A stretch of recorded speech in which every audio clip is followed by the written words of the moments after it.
All right, hey, What? you're on. Okay. How's it going? Jeez. How's it going, eh? Pretty good.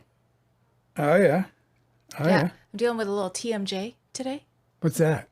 It's your masseter joint, or what is it? I forget what it stands for. But anyway, it's this joint right here that connects your jaw to your skull. And Okay. sometimes it hurts.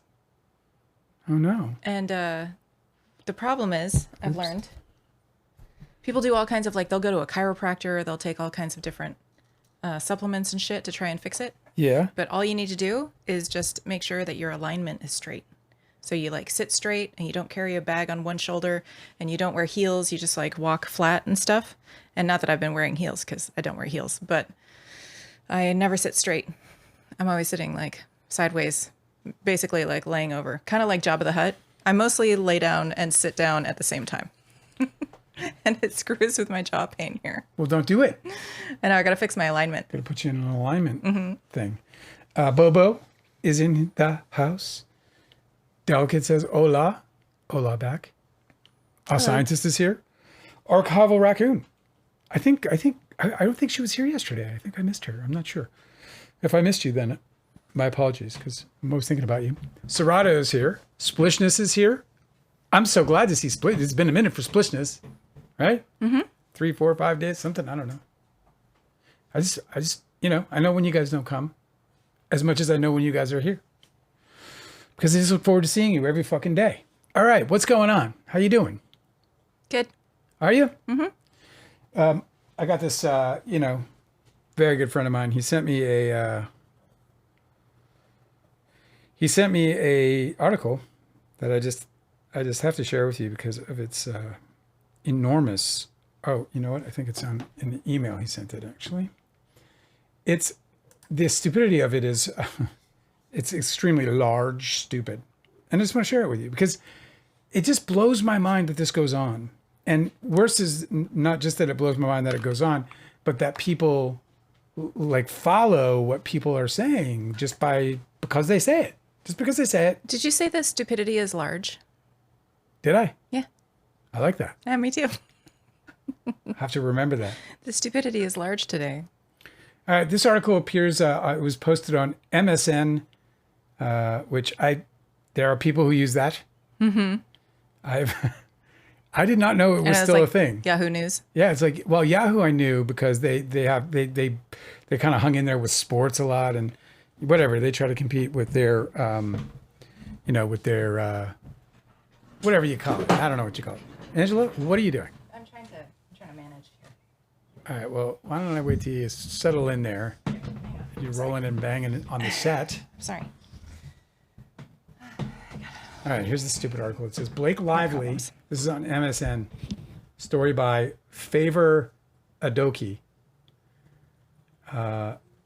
It says, Blake Lively reportedly being urged by close circle. Blake Lively reportedly being urged by close circle to settle Baldoni lawsuit.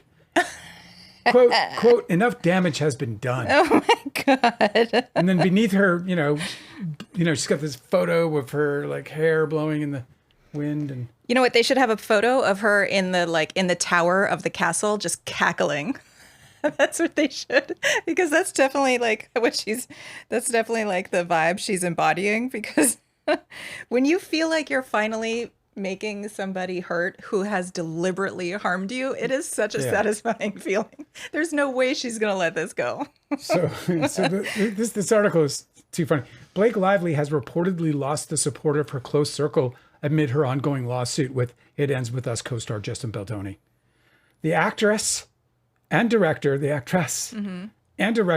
have been embroiled in a legal battle since the project, with the case set to go to trial in May. Oh, God. However, those close to Blake Lively are said to believe that she may not win and are privately urging her to settle with Justin Baldoni, though she remains determined to see the case through to the end. Yep, that's right. You're goddamn right. With only weeks to go before Blake Lively's lawsuit against Justin Baldoni heads to trial, her close circle is reportedly considering whether she should proceed with the case.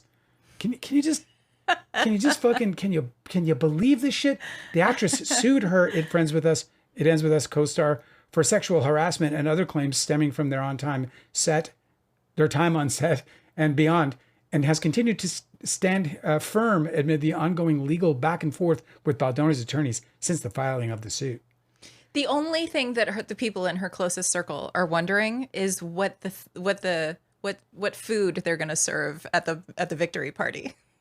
What cocktails they're going to put on the menu this time. By the way, this article is probably this article is probably 150 words, and it says it's a 4-minute read. So I just don't know if that says a lot about like their audience or not. You know what I mean? Because it's written certainly very simply, which I appreciate. Mm-hmm. But it's not a 4-minute read. It is like a minute read, but it says a 4-minute read. Oh, I think that's just generated by whatever like. I'm making a joke here. You use. I'm making a joke that maybe their audiences need 4 minutes to read that. Is that the stupidest shit you ever heard, or is that stupid? Or am I just? Do you think I'm crazy? No, it's really stupid. There's absolutely nobody in her close circle. Everybody in her close circle understands what the fuck this is, and it's vengeance. Like for wrongdoing. So it's still them, right? That's still them. Yes, it's still them. Literally the line. Yeah. They're saying they think she's gonna lose. Mm-hmm. Mm-hmm. Like you've got listen. I know I get this shit all wrong.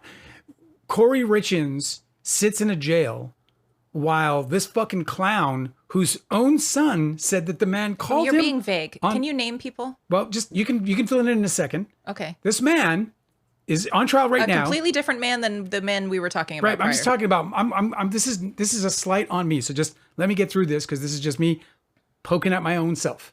Right. But Corey Richins, to me, should not be sitting in jail. She does. She sits in jail. She's convicted of murder and attempted murder with a mysterious sandwich. With no evidence. With zero, not one fucking iota piece of evidence. She sits in jail, and she is about to be sentenced for that crime. Unbelievable. It's the most unbelievable thing I've ever heard. I've never seen anything as outrageous and outlandish as that in my entire life.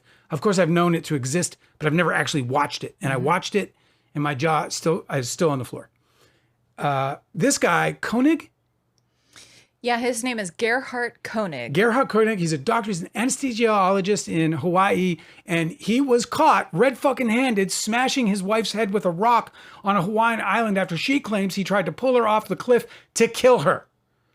Then after all of that had happened and some people came to help her and she got helped down the trail, which is only a few minutes from the parking lot. She got rescued. Yeah. Cops came. Yeah. This guy went and hid for fucking 8 hours after he fucking FaceTime with his son, according to his son, who testified under oath onto the stand, where he said for the prosecution, that without any doubt whatsoever in his mind, his father said, "I tried to kill her." Yes. I tried to fucking kill her. Gerhard Koenig failed at killing his wife. But where I'm going with, before and you go, then he faced. But you're not okay. Let me just finish because that's not even really the point. We can get into the details in when we need to. But the point I'm trying to make is that I was 100% sure that Corey was going to fucking walk. Like I was sure of it. And the jury came back, and I think less than 3 fucking hours. And as soon as we were sitting here live, and there was like, oh my God, there's a verdict. I could not believe it because as soon as it happened.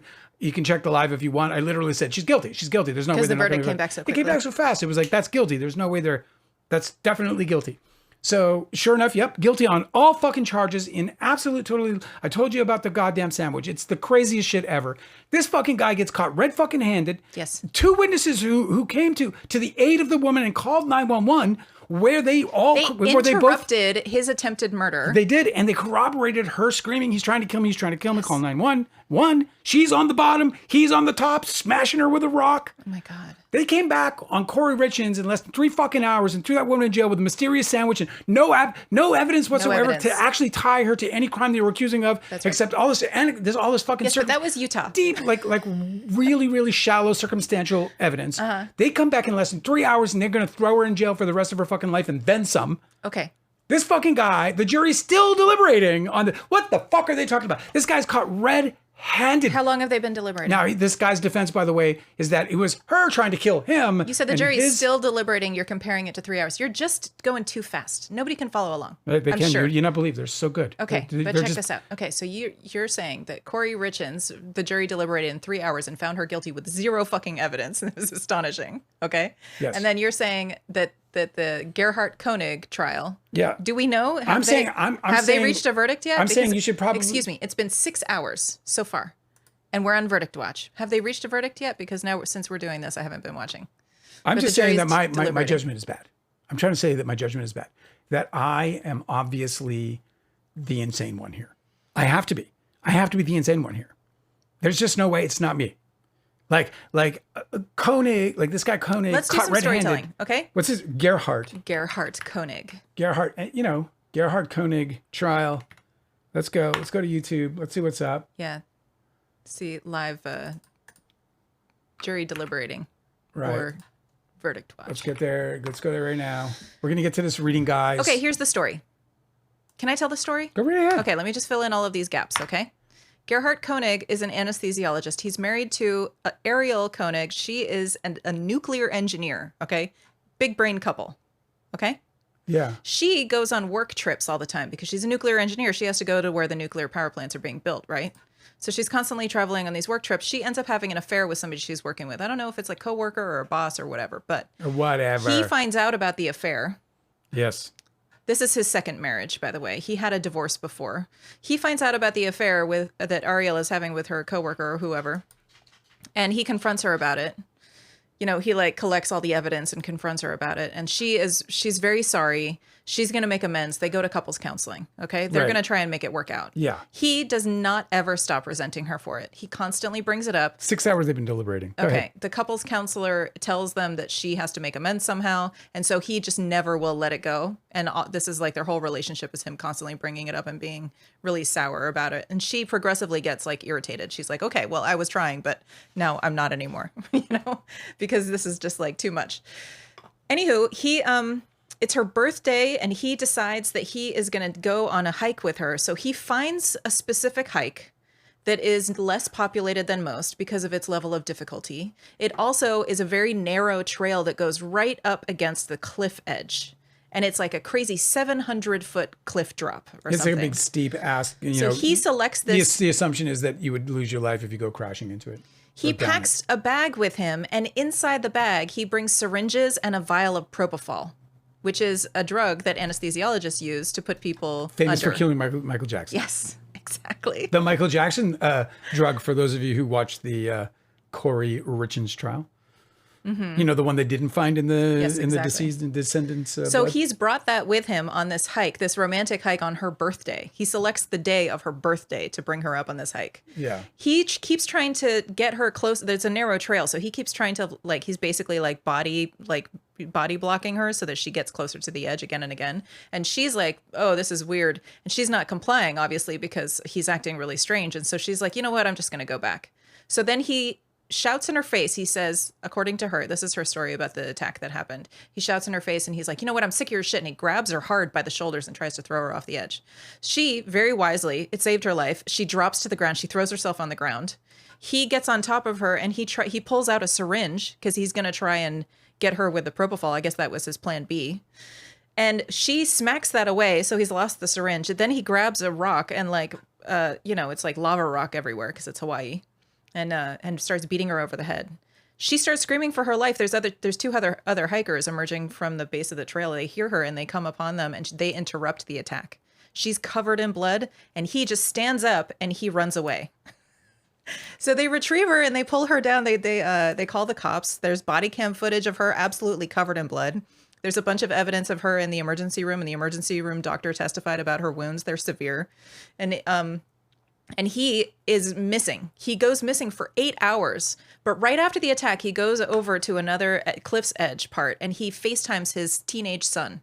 And on the FaceTime, the teenage son, who's a witness for the prosecution, he takes the stand and he says that his dad FaceTimes him and says, "Son, I tried to kill my wife today. I tried to kill Ari today and she got away from me. And so I'm just going to kill myself. I'm not going to be able to make it home."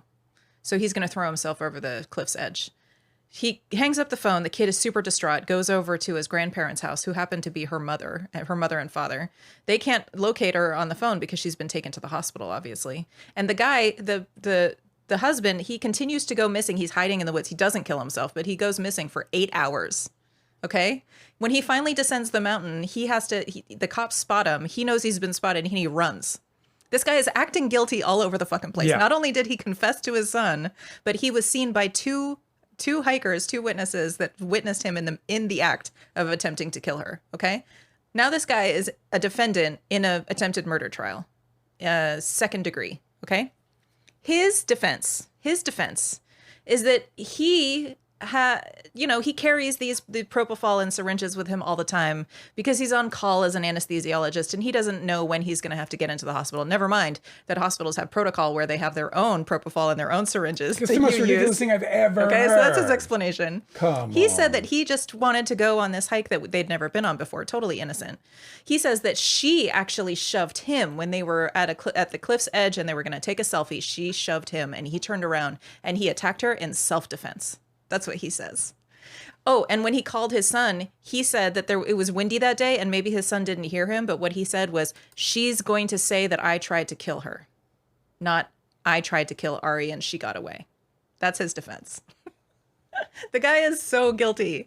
He apparently can't explain why when he said that he was descending the mountain finally to turn himself in, that when he saw the cops, he ran from them and they had to tackle him to the ground. He also can't explain how he has like no injuries and she has massive wounds. Anyway, the closing arguments were yesterday and the jury is deliberating today and we are still waiting for some reason to hear what they say, but I would be stunned if he got away with it. Me too. Yeah, I know, guys, you've seen all the behind the stuff, seen stuff now because Angela put on a request that I put the jury watch right there, so it's on there. So you put it on the screen? We'll see if there's a verdict. I thought you were just going to put it on one of your screens so you could watch. No, it's going to be right there now. Everyone can see if there's a verdict. That's funny. We're doing a verdict watch. That's what clever. We'll do when we're waiting on Livelies. I liked it when it was in the corner. Can you scoot it back over? Okay, yeah. Or you can put it over. I've got nothing going on my shirt. You want to put it over there?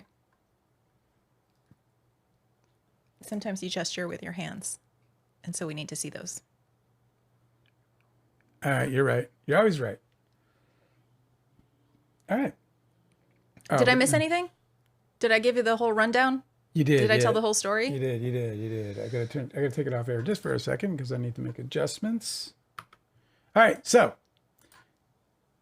those two women on that hiking trail, they saved her life, dude. And they were both nurses. They were both emergency room nurses. I know. So they were able to give her first aid immediately. Isn't that incredible? Amazing. Yeah, total angels, dude. Crazy. It's like the affluent hike spot or whatever. Yeah, that's true. I mean, well, if you live in Hawaii, you're probably, unless you're generational, if you move to Hawaii and you make a life there, you're probably wealthy, I guess. Probably. All right, guys. Now I got this thing up and running. See? This is a top-notch operation around here. What's up, Cosmic Urgency? It's good to see you. Let me see. Let's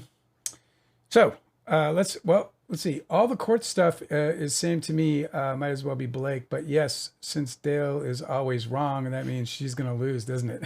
That's what I'm saying, bro. I think she might be fucked, actually. What? I'm either bad luck or I'm stupid as fuck. And I'm willing to live with whatever it is. Like, I'm not afraid of, just being just absolutely way, way, way, way, way, way less smart than I think I am. Yeah, but it does get you down when juries decide differently than you think it should have gone. I think you have I think you're very sensitive to justice matters. Like, you definitely are, you really care. I can't, listen, I mean, I can't explain how you put a person like Corey Richards in jail with the evidence they brought. I just can't believe that you would take a mother from her children with that evidence. I can't believe that the defense didn't just explain, yes, this woman is dumb, and yes, she said dumb stuff. But you need to be looking for evidence that's hard evidence without a single shred of doubt. We're talking about putting in order to put somebody away murder. for murder. Yeah. And tear her away from her children The who have lost their father. wants you to believe that she killed him but didn't get the drug she even ordered. She didn't get the drug she ordered. The drug she ordered wasn't in their system. Maybe she did get the drug she ordered. You're not saying it right. The victim did not have in his body the drugs that she allegedly bought. Yeah, I mean, I was trying to be creative, but yeah. It's just, you can't tie her to the crime. There wasn't a crime, but you can't tie her to death at all. It's crazy.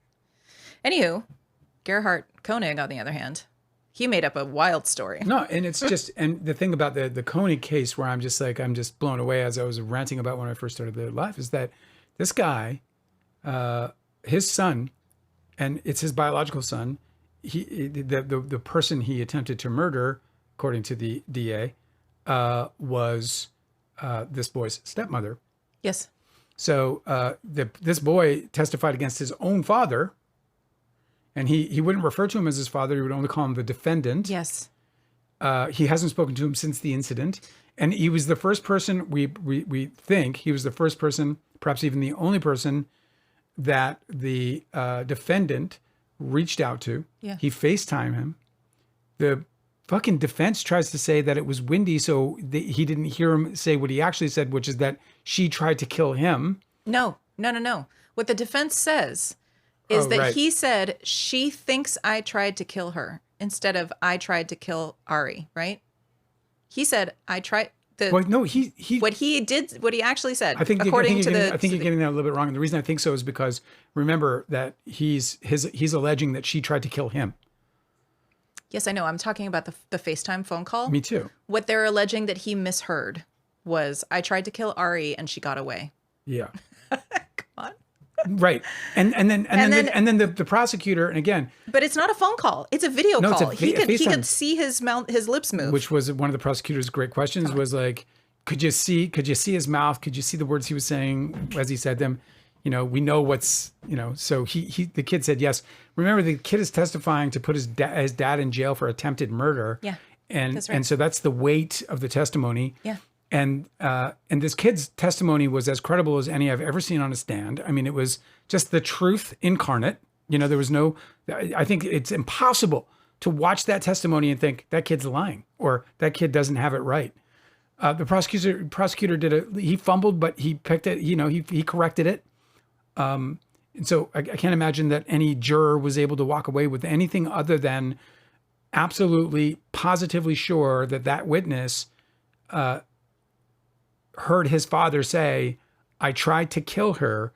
And then he told his son he was going to kill himself because he couldn't go on. I tried to kill Ari and she got away. And she got away was the other thing he said. She got away. The defense is so thin. But here they are, 6 hours and 14 minutes. Yeah. Oh, it's not playing. All right, I'm on it. They don't have the spinning fan like they did during the Karen Reed trial. That was useful. That was helpful. Get it all the way up to 6 hours, 19 minutes, 35 seconds. Did it stop again?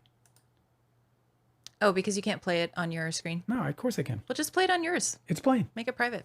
A private experience. Everything's okay. Okay. It's okay. All right. I got to look this way to see Dale, what if we did the entire show like this? Well, we'd be one of those, like, what do they call those? Vocal fry people? ASMR. Thanks for coming to our podcast. ASMR, yeah. Hey, man, that's a big thing. I think Cosmic Urgency said he really liked ASMR. What was he timed out for? What are you timing out Cosmic Urgency for? Come on. What are you doing? Timing out? What does that mean? Time out? Why did you time out Cosmic Urgency? What is going on? Cosmic Urgency got timed out? All the court stuff. Yeah. So what? Well, no, by one of our mods. No, I mean, what if he says all the court stuff is lame and that Dale's always wrong? Yeah, that's fine. You can handle it. Don't time him out. We were having fun. Can you untime him out? Is that possible? Gotta be careful with who, you know, he's one of us, 100%. And sometimes that can include, but not in this case, not for me at least, that can include disagreeing with somebody. Light bullying is okay. That's not bullying. No, him saying you're always wrong. I was the one doing the self-deprecating. Yes, it's light bullying. That's why. There's no light bullying. We don't want any bullying of any kind. Okay. We don't condone any kind of bullying, but we like playful I think a little rants. light bullying is fine. All right. Well, you know, the whole term gives me gets my shit, you know, bullying. I don't like bullying. All right. Don't time out Cosmic Urgency. Okay. Here's the thing with timing. You can't time out any of the regulars without asking me first. Scientist said, well, we can't ruin an innocent man's life over a little attempted murder. Exactly. He was an anesthesiologist. This was a Dude, very important I person. was thinking today about his son's experience in life. Okay. This teenage son, he lives in Hawaii.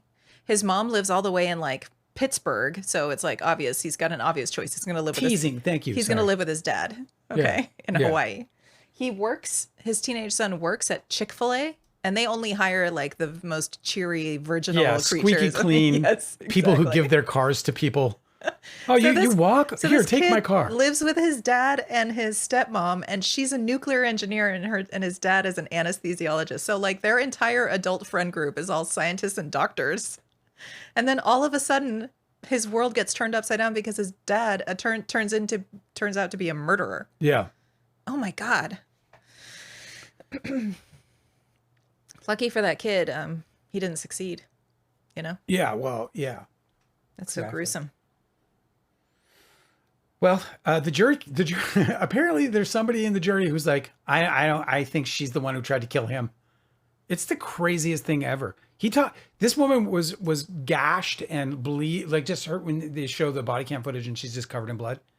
And so she's just gashed by this multiple bashing to her Yeah, and head. the emergency room doctor's testimony is really, really crazy too, because he talks about how different each one of her injuries on her head was. That means he struck her many, many times with force enough that he was trying to crack her skull. The other thing that was very compelling was that the prosecutor told the jury that he had an obligation to retreat. Yes, that's right. They don't have a stand your ground. You can't just stand and fight if somebody's threatening your life. You're supposed to bounce. Yeah, in Hawaii. Now he was on top is the reason why that's important. And as pointed out to the jury, like he was on top. He was hitting her from on top. That's right.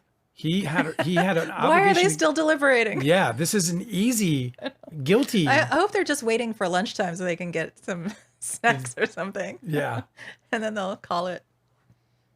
All right, listen. Oh, just some kind of cool housekeeping. Here's the goal, but now on the main channel, meaning, the video where I've never really been posting consistently.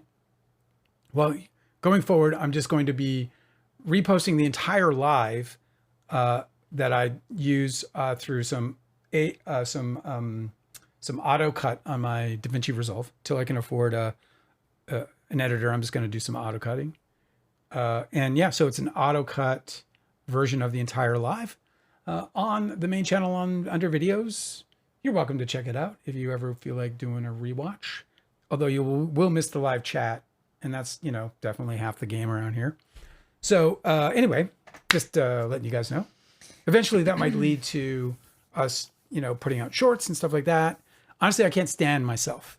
What? Because if I'm cutting myself for too long, I'm just like, ugh. Oh, I'm cutting my audiobook right now, and I'm just like, I thought you meant in general. I was like, damn, I didn't know. That's terrible. Well, I like myself fine. I just don't like myself as like a talent that I like cutting. No, I mean, me too. Anytime you you've don't ever... like me either. That's nice to hear. No, not I'm you. kidding. You I see mean, what me. boom, boom. My wife. The junk farm said, I don't understand Dale's soft spot for this troll. He was blocked ages ago. I guess you're outnumbered, Dale. I just see him differently. I think he's a good dude. The junk farm's got the right idea. If he bothers you, you guys can just block. It's the easiest thing to do. Yeah, I think he's a good guy. I think he's being misunderstood right now, but that's okay. I mean, it happens all the time. I'm inherently misunderstood. M. Serrata said that's called teasing. I said light bullying. It's like he says M. funny Serrata's things. He right. said like, which hall monitor went power mad this time? I mean, that's a very funny thing to say. He's calling you guys hall monitors, which is a funny thing to say. I don't think that's insulting. Now, maybe I'm just that's a guy thing. I don't know. I don't know what it is, but that's not funny to you. It is funny to me. That's pretty fucking funny. Yeah, I mean, you were a comic too, so it's like that's all you guys do when you hang out together, right? Yeah, a little friendly banter has always been a good thing, and I like that kind of sense of humor. If I know that it's coming in jest, and anytime that Cosmic Urgency or anybody for that matter has gotten on my nerves, I've just said so. Like be like, hey, don't fuck around or whatever. But I have a very wide sort of whatever. I like a lot of people. Like all kinds. Yes. So, the reason why I do is because from a creative perspective, I want to know everybody. I want to know how they talk. I want to know what makes them tick. I want to know their sadness. I want to know their happiness. I want to know their anger. I want to know all that stuff, man. To me, that is where the beauty of the universe lives as it relates to humanity, is in the personalities and the incredible diversity in them. You know, I obviously have lower tolerance for people who I believe have bad intentions. And I don't care if their bad intentions is because of, ignorance or because of intent, overt intent. Either way, like if you're bringing harm, that's when I'm like, ugh, Yeah. That's when Alan comes in and barks and becomes a jerk off. But, for us, for the rest of us, yeah, man, I'm into just like, enjoying our time together. All right. Okay, we're still on. Tanner's here. He's probably here because he knows that the Phils, bro, they can't win games. Tanner. What's up, Tanner? It's good to see you. Okay, so jury watch. This is really funny. Splishness says, that's the scary thing about a jury of your peers. Many of my peers are stupid. It's fucking true. It's the scariest thing. It's like, I want a jury. Because there's this presumption that everyone that's going to get sat there is just like somebody you would have a cup of coffee with and feel confident in their opinion. Yeah. God. Nope. And then M. Serrata said the jury is just milking that sweet, sweet jury pay. Yeah, exactly. They want that fucking free parking. Junk Farm said they could just be fighting for how long to send him away for, couldn't they? Mm-hmm. Is that true? I don't know. I don't think I think sentencing is a different day. I think sentencing is the judges, isn't it? Well, if it's not, I still think it's a different day. But maybe not. Maybe you're right. That could be it. Archival Raccoon said, or are Hawaiians too chill to convict anyone? Well, that was something I thought about. I was like, are they just like, come on, it got out of hand, but it's not like he should go to jail. I mean, okay, time served, man. Time served. Yeah, like, right. Send the guy. Who's he going to kill now? No one's ever going to sleep with that guy. Oh, God. I'm telling you, bro, this guy is as guilty as anybody, and it was proven. And I didn't see it was a month-long trial, so obviously I didn't see it all. I didn't see it all. So I'm saying that based on the snippets of testimony that I've pulled down, right? Which were his own testimony. It is a laughable situation. But the thing is that he's incredibly articulate. Yes, this is the thing. He's like a good witness. I know. He does not. That might be it, because he's a good witness. He doesn't read as a guy who would commit murder. He doesn't. At all whatsoever. No, he looks like somebody who would, that's just, what a bamboo. But I mean, it is what it is. Like when you said that, you actually, you brought that up, and you did so, like, I think maybe, very observantly, because I was watching that might be the thing that has these guys going, I don't know, man, I kind of believed him when he said so. Oh my God. Because the guy he was a good witness. The problem, I might have believed him too, if his son, and for me, this is it. This is the door, slam the door, take the key, pull it out. Oh my God. It's a wrap. Do you know what I mean? Yeah. Because this dude's son said, beyond any doubt, he said, I tried to kill her. Now, I guess you could paint. I tried to kill Ari, and she got away. Like that's where you rule out self-defense. Oh my God! What do you mean she got away? The kid didn't imagine him saying that. Okay. How crazy. Clea Duvall's making a sequel to True Beverly Hills. How random. I don't know who the fuck paid for that. Oh, I just saw too that. I knew that chick. She was a cool girl. I liked her so much. But what was her name? The director of Barbie, but she was like an indie darling for a really long time. She directed what's her name? What the hell's her name? Who directed Barbie, babe? Oh, yeah. What's her name? Noah Baumbach's wife, right? Yes. What's her name, bro? I can never remember her name. You took it away from me. You stole it from all of us. Greta Gerwig. It is a memorable name. I don't know what my problem is. And she's wonderful, man. I love her. Anyway, she just signed, as an actor. I love her. I'm following the trades now, so I got my finger on the pulse. Yeah, dude. Okay. Is it beaten? She just signed with CAA. She's gonna direct an adaptation of Narnia. Oh yeah. Mm-hmm. Okay. They're just like throwing a bunch of children's fantasy whatever at her. I mean, I'm thoroughly excited for Lord of the Flies, which got picked up by Netflix, which was the BBC production made by the same people who made Adolescence. I can't fucking wait. Now's your chance, folks, to read Lord of the Flies before you watch the Netflix adaptation. Great book. You don't want to miss that book in a way. You know, if you're breathing, and you read anything at all, if you read text, read this book. William Golding, I think it is. Anyway, it's really short and it's a page turner.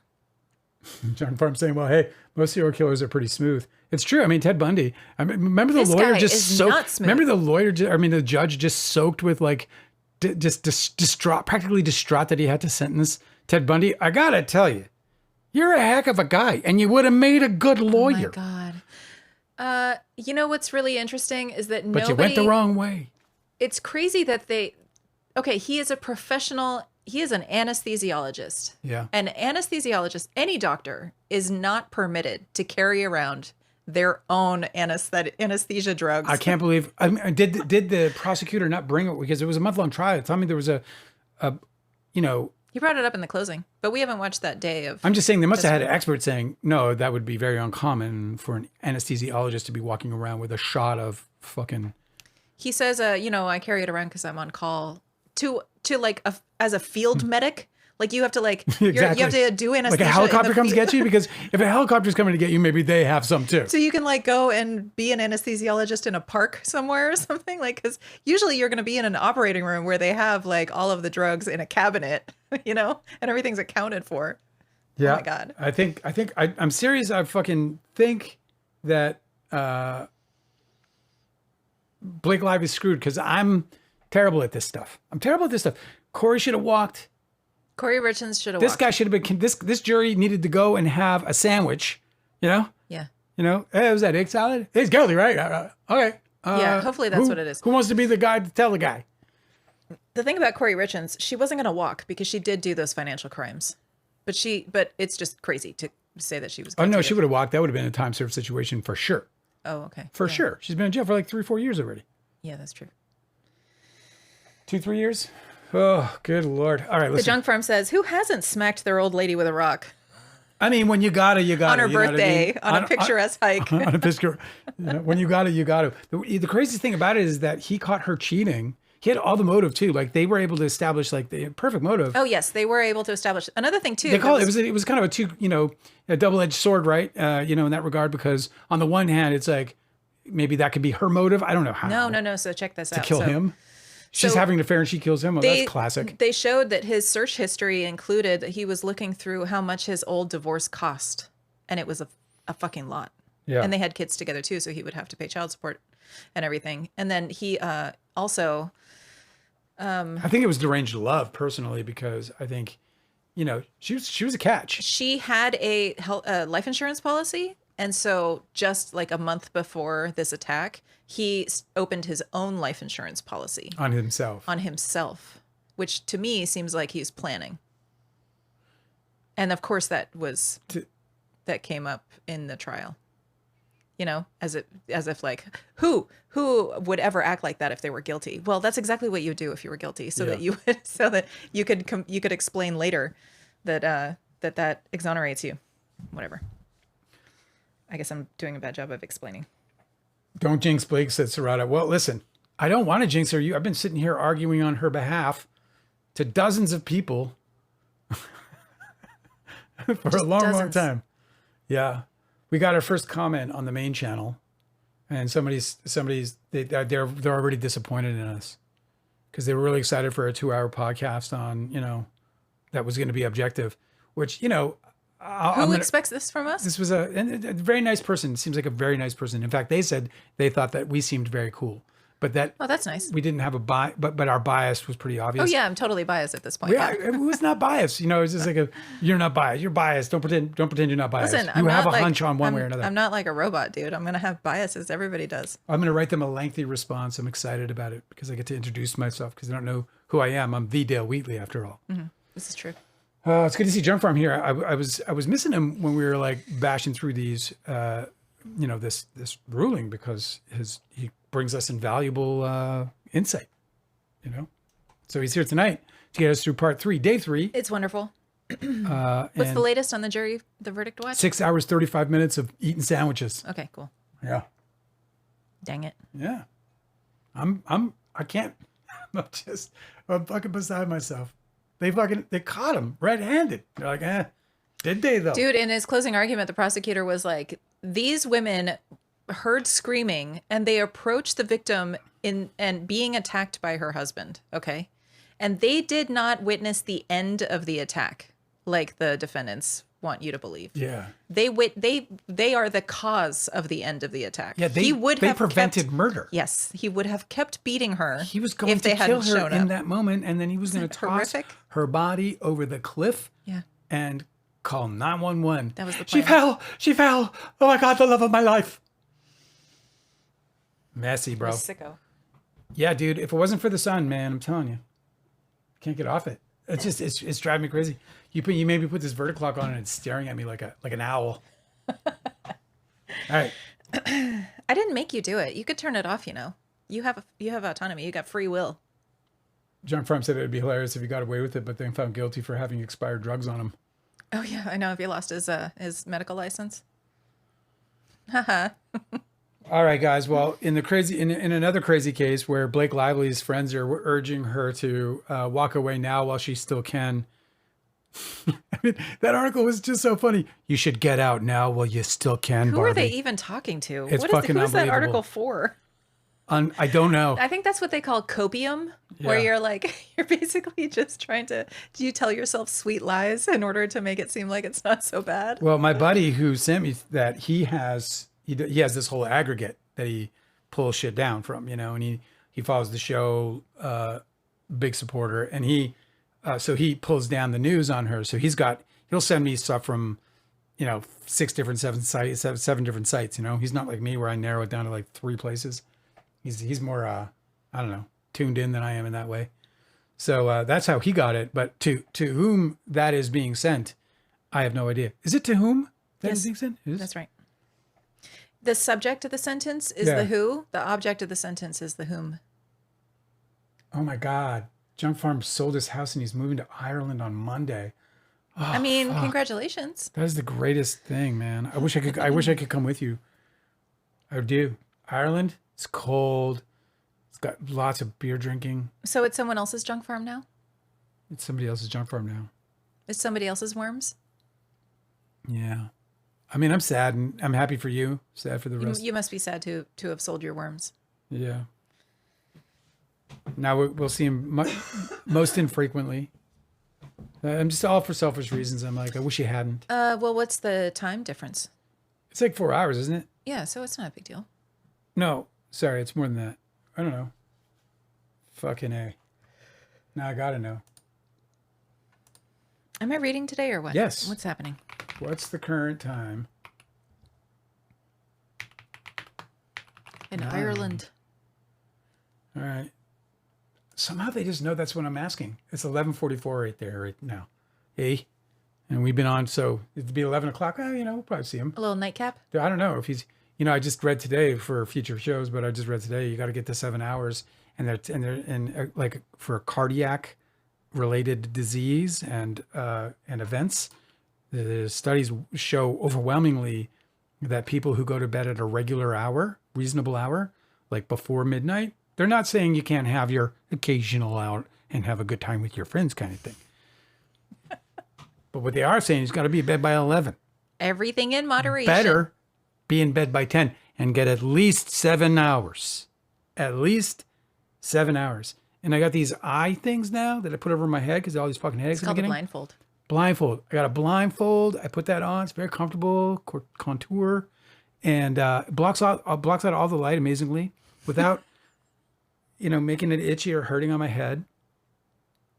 So I've been getting 7 hours. It's very unusual for me. I just love that everybody's picturing you now with like a little frilly pink fucking blindfold.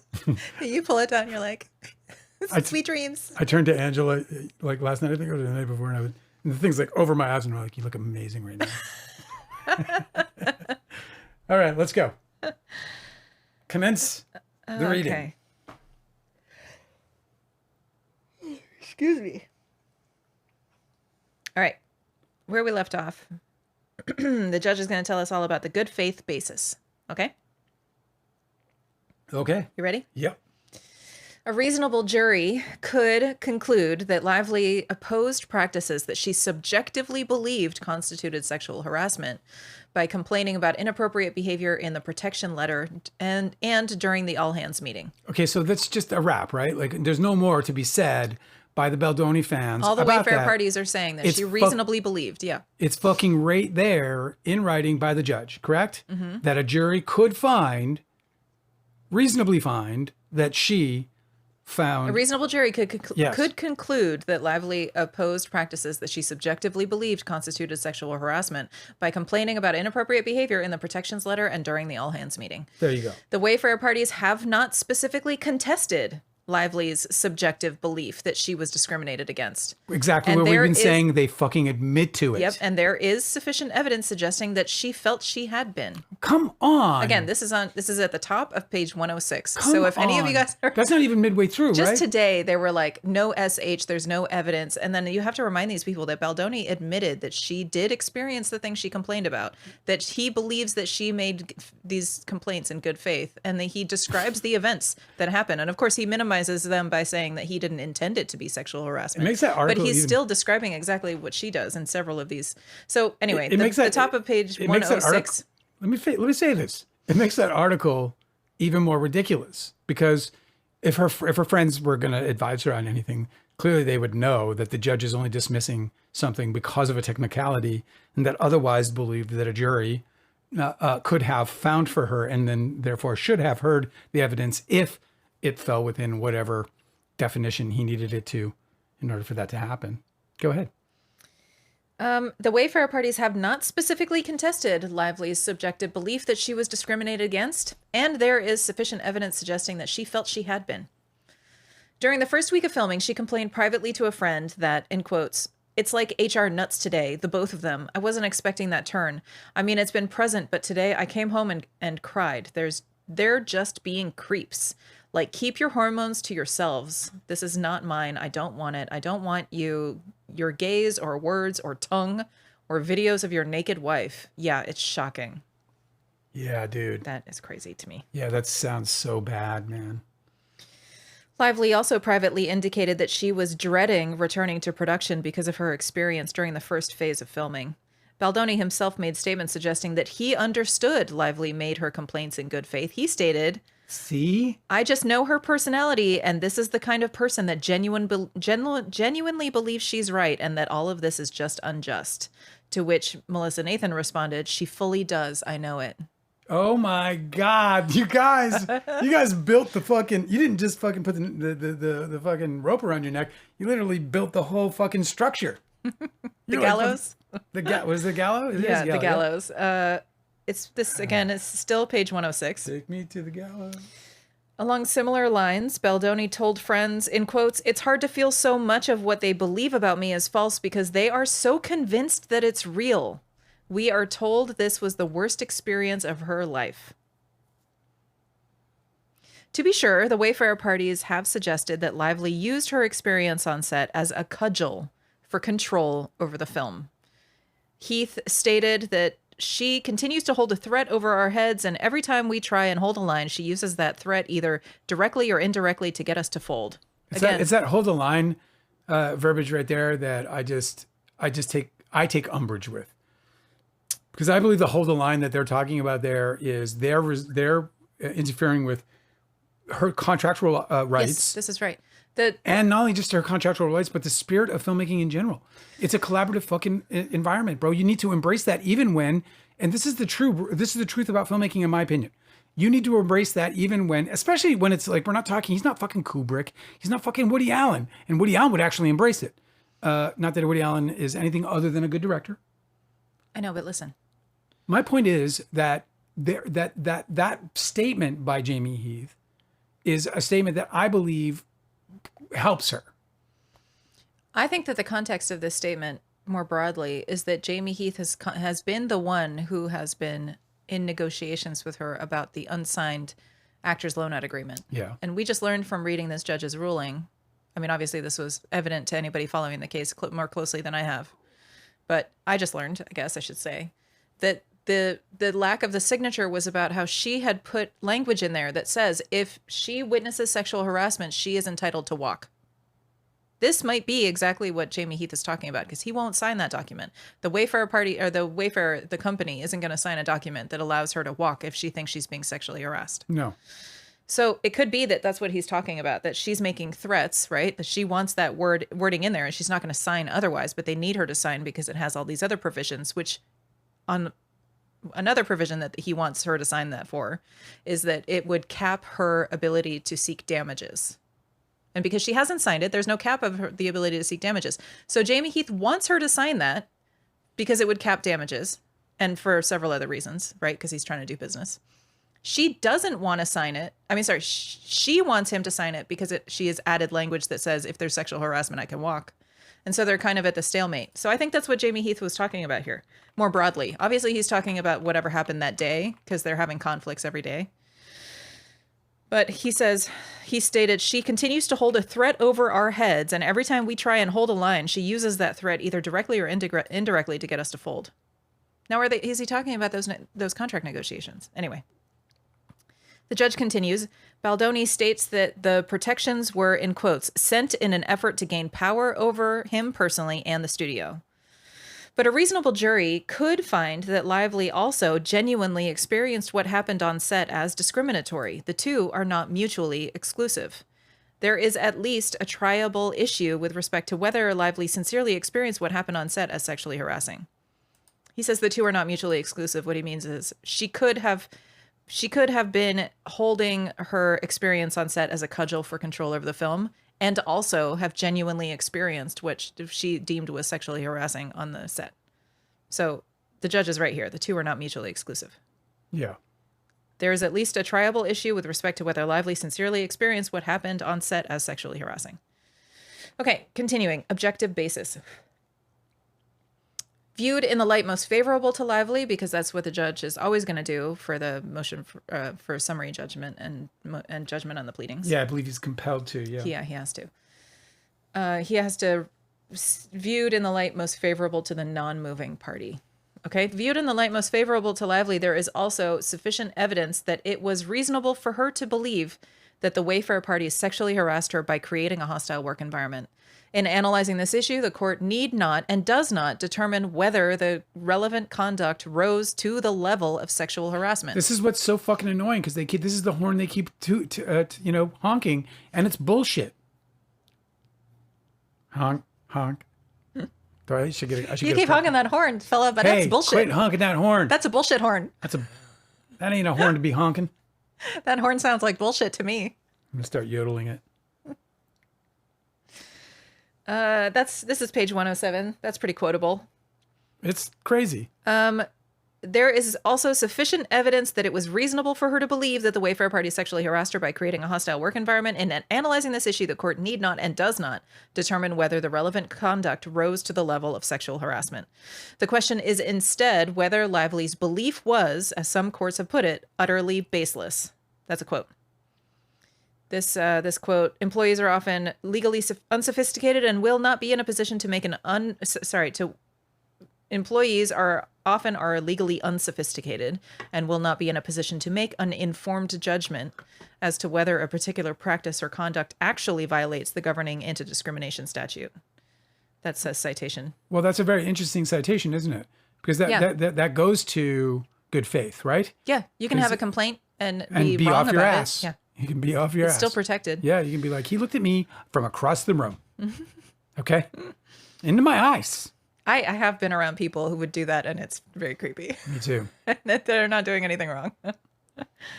There is enough evidence in the record to conclude that it was far from baseless, is what the judge is saying. Right. And I agree. Me too.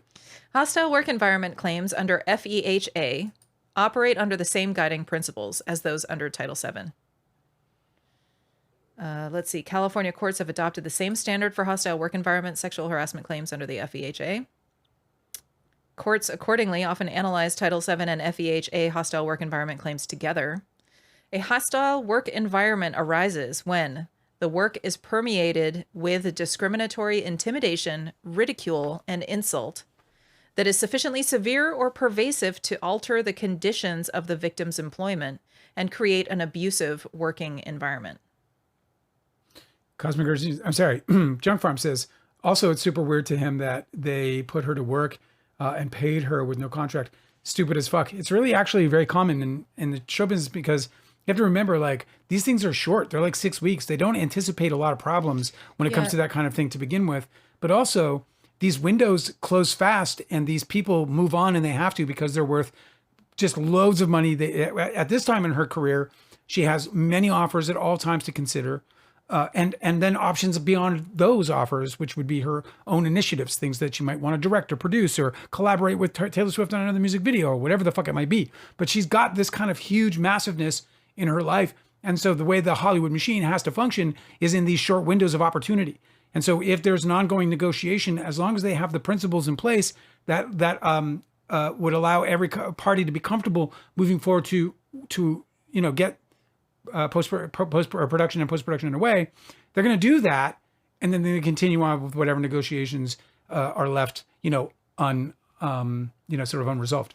You explained this to me. I thought it was really insightful about the contract signature only really being necessary at the point of sale anyway, right? Well, I mean, it's a little different at the big studio Sony's level. already distributing. Yeah, they're at the bigger studio level. It's a little bit different, but they definitely want a clean contract book for their insurance. So everything you want, want everything buttoned up. You want to, but it's not the same as like if you were going to go and go work for a Fortune 500 company as a director of something, like a director of a department. Right. If you're going to go do that, you're going to, or even a regular, like, I mean, I was like a C-level sales guy, right? So I was at that high level of sales where you go and I pitch C-level guys, whatever.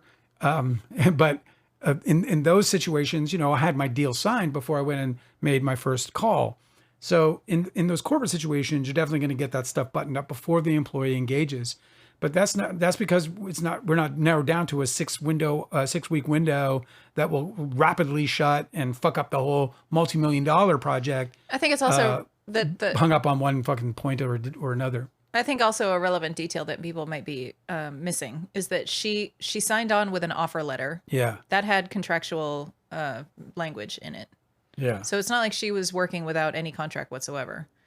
So the offer letter, I think, came first, and that was all agreed upon. And then there was the actor's loan out agreement, which she added that language to that made them not want to agree to it. And then there was the contract rider agreement that happened as a result of the 17 points protections. Yeah. And that was agreed on. Anyway. Continuing. Okay. Moving right along. Whether an environment is sufficiently hostile or abusive can be determined only by looking at all the circumstances, including the frequency of the discriminatory conduct, its severity, whether it is physically threatening or humiliating, or a mere offensive utterance, and whether it unreasonably interferes with an employee's work performance. Courts must also consider the real social impact of workplace behavior. Often depends on a constellation of surrounding circumstances, expectations, and relationships which are not fully captured by a simple recitation of the words used or the physical acts performed. The relevant conduct must be discriminatory. A hostile work environment is not one that is bad for all living things in a manner that happens to involve characteristics of the protected class. Rather, it is one that is discriminatorily hostile to an employee based on his or her membership in the protected class. Well, that's weird. So those don't seem to be mutually exclusive. Like, why couldn't both of those exist at the same time? Let's see if he clears this up. In other words, Judge Liman writes, okay, help me the out. hostile work environment must have occurred because of the plaintiff's protected characteristic. He wasn't sexually harassing men on the set the way that that she was being subjected to sexual harassment. No, but if he was, then things would have been different. Why? Because that would have been him. It would have been she would have had different claims. Okay, but she would still have claims. I'm like, I can't mitigate my trying to harass one woman by just harassing everybody in my midst. Yeah, you should try it though. Like maybe you'll get away with it. Have you ever what are you talking about? I grab everybody's ass. No, I know. Apparently I don't know if you guys remember that mass shooting spree, the DC sniper case. Apparently he went on Yeah. like this mass random, like he was just like setting up and like sniping random people. It was a scary time. Yeah, I lived in Maryland at the time. It was like right at the DC border. I worked in DC. It was really, really freaky. Anyway, Jesus. he never went into DC because there's too much Secret Service. He never would have survived. So he stayed in Maryland. It was really, really bad. Anyway, the whole reason why that even happened was because he wanted to murder his ex-wife and he wanted it to look random. So he murdered his ex-wife, or attempted to, and I can't remember if he did. And then he went and targeted a bunch of random people in order to cover it up. Okay, well, there it makes sense. I mean, so what I'm saying is, if you want to target one, it makes sense, but it's the stupidest thing ever. It's yeah, like, of course. I know how to cover up this murder. I'll make many. Yeah. It'll look totally random. It's going to throw him off the trail. You'll be like, oh, couldn't have been the husband. They'll never suspect me. She was killed by a serial killer. I mean, it worked. So if you wanted to target one of your employees for harassment, you might do well by just harassing a bunch of different people randomly. I'm kidding, of course. That wouldn't happen. That wouldn't help, at least. Okay. Let's see. Rather, it is one that is discriminatorily hostile to an employee based on his or her membership in the protected class. That's a citation. Let's see. In other words, the hostile work environment must have occurred because of the plaintiff's protected characteristic. Lively has identified a series of acts that she claims created a hostile work environment based on her gender, beginning with her work on the film and continuing through the conclusion of the first phase of filming. Several of the incidents either would not support a hostile work environment claim or would do so at most only minimally or in context. Other incidents come closer to stating a claim. The court begins with the former before turning to the latter. When viewed together, the incidents are sufficient to support a reasonable basis for Lively's complaints, and therefore her assertion of a retaliation claim. Okay, this is interesting. Are you with me? Well, It's Never Aaron came back and he wrote in all caps, "Bro, your book is bizarre." It's true. And scary, great. And scary, and scary and great. Okay, but are you with me? Isn't that nice? It's so nice. It's so wonderful. Yeah, so I'm distracted a little bit by that. Every time that happens, it's a really fucking... Okay, well, let me catch you up. Here's what the judge is saying. Fills me up. And this is what people online have been doing from the beginning, okay? Yes. They will take each instance of sexual harassment, and there are many. Right. But they will take each one and try to make it seem like that is Blake Lively's argument. And the judge is agreeing. If it was one thing here, one thing there that we were made to judge, they might be small. They might not rise to the level of a sexual harassment claim. Individually. However, when you look at all of them together, absolutely. But you see how they just like, they don't understand. It's not even cherry picking.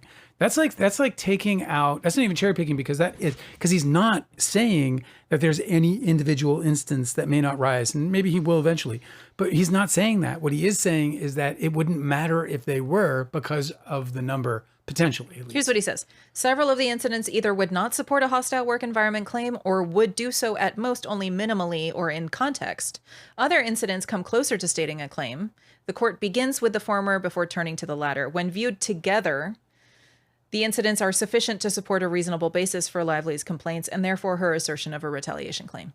Well, and you know what's so interesting about that, because he cited the text where her text, which really drilled that point, completely home, right? She was like, God, these guys, it's like a HR festival or whatever she called it, or, it's exactly what he's saying in terms of that. I just love how his actual... I can't believe he tongued her without her... Without being expressly agreed upon. A mother who just gave birth. Like, we're not 20 fucking two. You know what I mean? Like, when you're fucking shooting kids... Yeah, dude, you're licking the nose, you're fucking licking armpits, you're doing everything because you don't give a shit. You're sleeping on everybody's couch. Oh, when you're shooting the movie Kids? Yes. When you're shooting the movie, when you're shooting.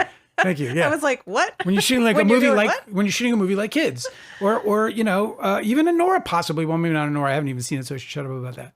But you know what I mean? If but these are adults with children and reputations, and this is not fucking. One of the things Sharon Stone says that she regrets most about her career was first of all, she apparently didn't know that panty shot was happening. I don't know if that's real or not, but she regrets it nonetheless. She regrets it nonetheless. Yeah. And that's it. You know, that is, and when you think about that, that's a woman telling women, right? Beware. Yeah. There's a future beyond that moment. And we already heard Blake Lively express that she didn't want to be in an R-rated style movie because she's a mother. She has kids. She doesn't want her kids seeing it That at film, any point in their life. the Sharon Stone issue, right? That she's got. Yeah. That was definitely in its time, right? If that movie came out today, it wouldn't have been as crazy. I mean, you know. It's not about that. It's Everybody's about doing- how she feels about it. everybody's doing full It doesn't. frontal. It doesn't even fucking matter. But that's Yeah. not the point, right? That's not her point either. No, I know. And it's about prerogative. It's not her point. It's my point. Well, I understand, and yes, but that's still optional, isn't it? Right? It's an option to do. It's not something and she opted out. I would opt out. Well, it depends actually. If I was like out in the woods or something, yeah, I'd show it all. But if it's like in my apartment or like doing something, no. You would do full frontal out in the woods, but not in your apartment. Yeah, like if I was like, you know what I mean? Like, What does that mean? Why? I don't know. Like there would probably be a reason. You're naked for it. in your apartment all the time. What are you talking about? Well, I know, but I wouldn't like put it when nobody wants to see it anyway, so we don't have to have this debate. Well, that's not even true. Like okay, well, if I was doing a guest spot, I know one person who wants to see it. if I was doing a guest spot, if I was doing a guest spot on the pit, Did I make you blush? yeah. If I was doing a guest spot on the pit, Yeah. you know what I mean, and they're going, oh, you know, he severed his penis. Here's the one half, you know, like they did the leg. But they wouldn't use your actual penis. That would still be a prosthetic. They wouldn't sever Okay, your actual okay. penis. Different idea. Anyway, they just have to rip off all my clothes on the, you know, or maybe I'm playing a homeless person. It's Little Bum, you know, the sequel. And This is not how Dale would be in a writer's room, by the way. they scoop me He up. would be way better than this. No, give me a whiteboard. And they scoop me up Yeah. and they, you know, they put me in they scoop me up naked. I'm already naked under a bridge. Do you want to hear what the judge Yeah, said? let's hear it. Anybody who tuned in for actual reading of the judge's ruling is so pissed right now. Okay. Let me just really quick answer. It's never Aaron. He did scream he wanted Don's Plum to burn, not just to me. You know, a lot of that whole sequence, as you know, was between me and Toby. And so that's a he said, she said situation. And, you know, obviously I stand by my words. I put them in print. But he screamed that in front of me and RD. And that's in both of our testimony. Isn't it? Isn't it in RD's? Oh, yeah. Yeah. Okay. Judge Liman says, when Lively first met with Baldoni in December of 2022 to discuss possibly participating in the film, Baldoni told Lively, who was pregnant with her first boy at the time, that he was circumcised. Oh my If God. you can believe it. Yeah. If you can at all believe that could I possibly can't happen. believe it. I'll never be able to. Lively found the disclosure uncomfortable and unnecessary.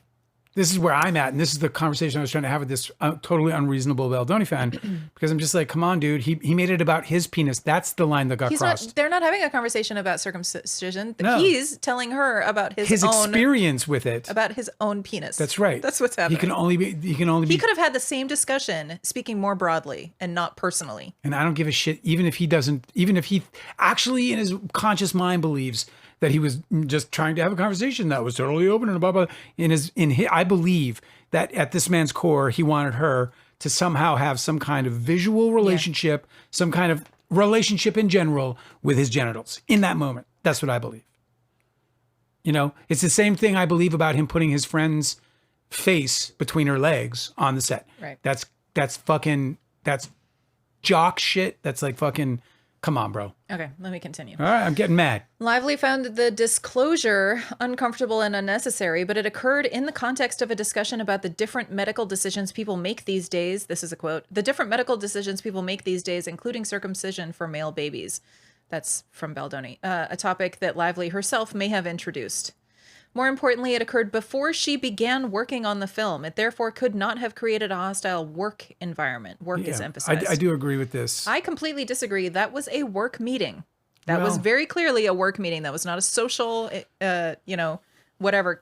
Come over to my house and we'll hang out and talk about baby foreskin. You're calling it a work meeting, and I'm saying that she invited him over, and he came over, and it was more like hey, let's get to know each other. This isn't so. While it's work related in that sense, I'm actually agreeing with Liman on this. I still think what he did was awful, and I still think it.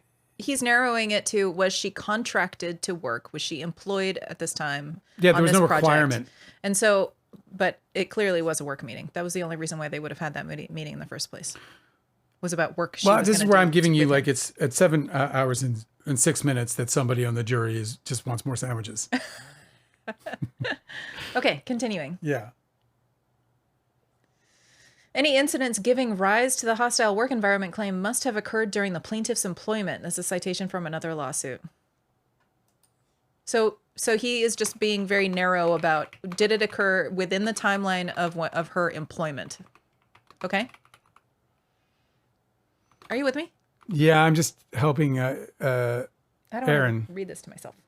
You're reading. There's 28 people here. It's a record. I'm here for your commentary. Yeah, I know. Okay, yes, you can ask about Don's Plum. He's like, is this alive about Don's Plum? It's definitely alive about Don's Plum, absolutely. And you can ask about it. The only thing I'm going to have to ask you for is patience, because you're going to have to if it was only about that, we couldn't possibly be on show 200 and whatever we're on. So we also talk about things like Baldoni and other shit. You know what I'm saying? So yes, just be cool with me, and I will gladly answer your question. But are you going to save it to the end, or are you going to interrupt the ruling reading? I'll try to fit it in, with class. Please continue. Other conduct, particularly viewed in isolation, also would not give rise to a claim for hostile work environment. Prior to principal filming, Baldoni proposed certain edits to the screenplay, including ones related to sex that Lively believed were gratuitous. That Baldoni suggested scenes involving sexual acts in the context of developing a motion picture involving such adult themes did not create a sexually objective environment. A sexually objectionable environment. Can you read that again? Because I'm not. Just start that over again. This is what the Baldoni fans have been saying. Yeah. And so they're probably very pleased that the judge thinks this also, but I disagree. Okay. That Baldoni suggested scenes involving sexual acts in the context of developing a motion picture involving such adult themes did not create a sexually objectionable environment or an environment hostile to women or to men because of sex. It would be neither surprising nor unreasonable from a creative standpoint for Baldoni and Lively to have drafted sexually explicit material, even if some of it was not to the taste of the other. Yeah, well, I do agree with them. Yeah, except that's not the whole story. Well, it is, because the whole story is that he added gratuitous sex scenes that she did not approve of, and she had a contractual agreement that she would approve of all of these scenes before they were going to be filmed, and he described the scenes as things that he had done with his own wife that he wanted to cast Lively to recreate in his film. Well, that should be separate, because that should be a different claim. That's not the same as what he's talking about. You're talking about something different. If the judge doesn't mention it, then he doesn't get what was offensive about those. I agree. If he doesn't mention that, that's an offense. What he's talking about is that it's not unreasonable, even if it's objectionable. So it's not like just because you have a movie with sexual themes that fucking anything goes. You know what I mean? Of course not. But it doesn't mean that he doesn't have the creative, freedom and wherewithal. But she also has approval rights. But she didn't star in anything she didn't want to. Yeah, the issue that she took up, which is not her issue, especially now, is the Isabella Ferrar. It was that really disturbed her, because she's like, you're having this virgin, this divergent, this divergent, what do you call it? Deflowering moment? You don't. You just call it teen sex. Well, but around her virginity, right? Which is important. It's not just teen sex. That's one thing, but sexualizing this virginity is just another fucking creepy ass thing to do. That's not in the book. So she wanted to take issue with that and say that in preponderance with the rest shows behavior. But I agree with the judge on this, that as it was, the guy has no taste. It's not just that he has no taste. That was inappropriate, but not, I think, subject to sexual harassment, personally. I think it just showed his colors, and that's not, he's creepy. It's true, but that's just being creepy. Indeed, Ange Giannetti had written to Baldoni that Sony was going to try to get as much tasteful hot sex as you can. As the court observed in McSweeney, that's another case, in context, actors in a play containing sexist dialogue would reasonably understand that dialogue to be a part of a performance. In other words, part of the constellation of surrounding circumstances, expectations, and relationships surrounding the play, rather than an expression of hostility or animus toward their gender. An individual actor in that play might find the experience of performance subjectively painful, but without more, she would not have a claim for a hostile work environment, because even if the use of sexist language happens to involve sex, even if the use of sexist dialogue happens to involve sex, it is not discriminatorily hostile to an employee based on his or her sex. And that seems relevant, right? It's not, she did, but Blake Lively never had a problem with sex scenes at all. She had a problem with him adding sex scenes, and his explanation for adding the sex scenes was incredibly uncomfortable and fucking weird. Yeah, no, consistent with way too personal. This person that she didn't expect. Right. She expected a totally different dude, and she certainly expected that any kind of pushback on something like that would be welcome, to the extent at least that it's discussed with, without, butt hurt feelings and animosity. So he says, Judge Liman says a similar principle applies here with respect to the creation of the screenplay. Lively's complaints of fat shaming could also not reasonably support a claim. Shortly before work on the film began, Lively gave birth to a child. She expressed to Baldoni that she wanted to be in her best shape for filming. On or around April 23rd, 2023, so just weeks before they started filming, before principal photography began, Baldoni asked a personal trainer he had consulted with and who was working separately with Lively if the trainer knew what Lively would weigh when filming began. Baldoni's question then found its way back to Lively, who felt disturbed and unsettled that Baldoni was soliciting information about her weight. On another occasion, Baldoni introduced Lively to a specialist in probiotics, who Lively subsequently discovered also specialized in weight loss. Evidence that an employer made weight-related comments to a persons of only one gender could, in certain circumstances, help demonstrate a hostile work environment based on sex.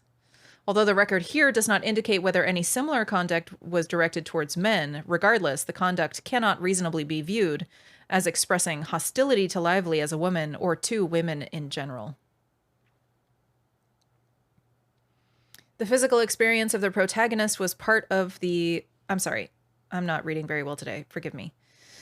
The physical appearance of the protagonist was part of the product that the producers were intending to offer the audience. Lively herself recognized that achieving a certain aesthetic was part of the job that we both excitedly signed up for. That's a quote.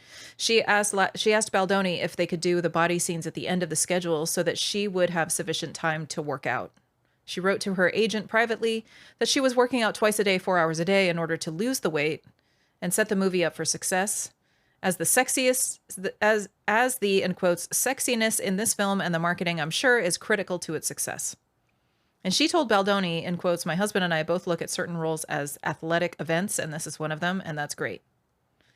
Given these statements, Baldoni's actions, even if they could be viewed as gently pushing Lively to lose weight, which is not necessarily supported by the evidence, could not fairly be described as discrimination because of Lively's gender. Lively also points to certain conduct that occurred during filming. Early in the production phase, Lively and Baldoni filmed a scene in which their characters danced together. The script stated that their characters would be slow dancing, in quotes, completely in their own world, but did not otherwise include details about how the scene would be shot or how the characters would be interacting. The script did not specifically call for any kissing or simulated intimacy, yet Lively claims that during filming, Baldoni leaned in and gestured as if he was intending to kiss her, and that he kissed her forehead, rubbed his face and mouth against her neck, put his thumb into her mouth, and flicked her lower lip, caressed her, and leaned into her neck, saying, "It smells good." Didn't even mention the horny growl. Yeah. I mean, it was something. That was a real thing. The record includes videos of this scene. The scene was shot in front of a large group of people. Baldoni can be heard giving blocking instructions.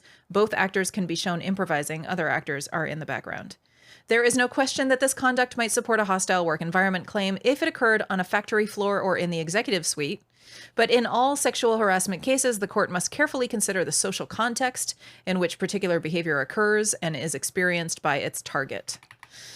And the question is whether in this context, Baldoni's conduct could reasonably be understood to reflect a view about Lively as a woman rather than the role she was asked to play. Under this framing, it would be difficult to view Baldoni's conduct as reflecting hostility or bias based on gender.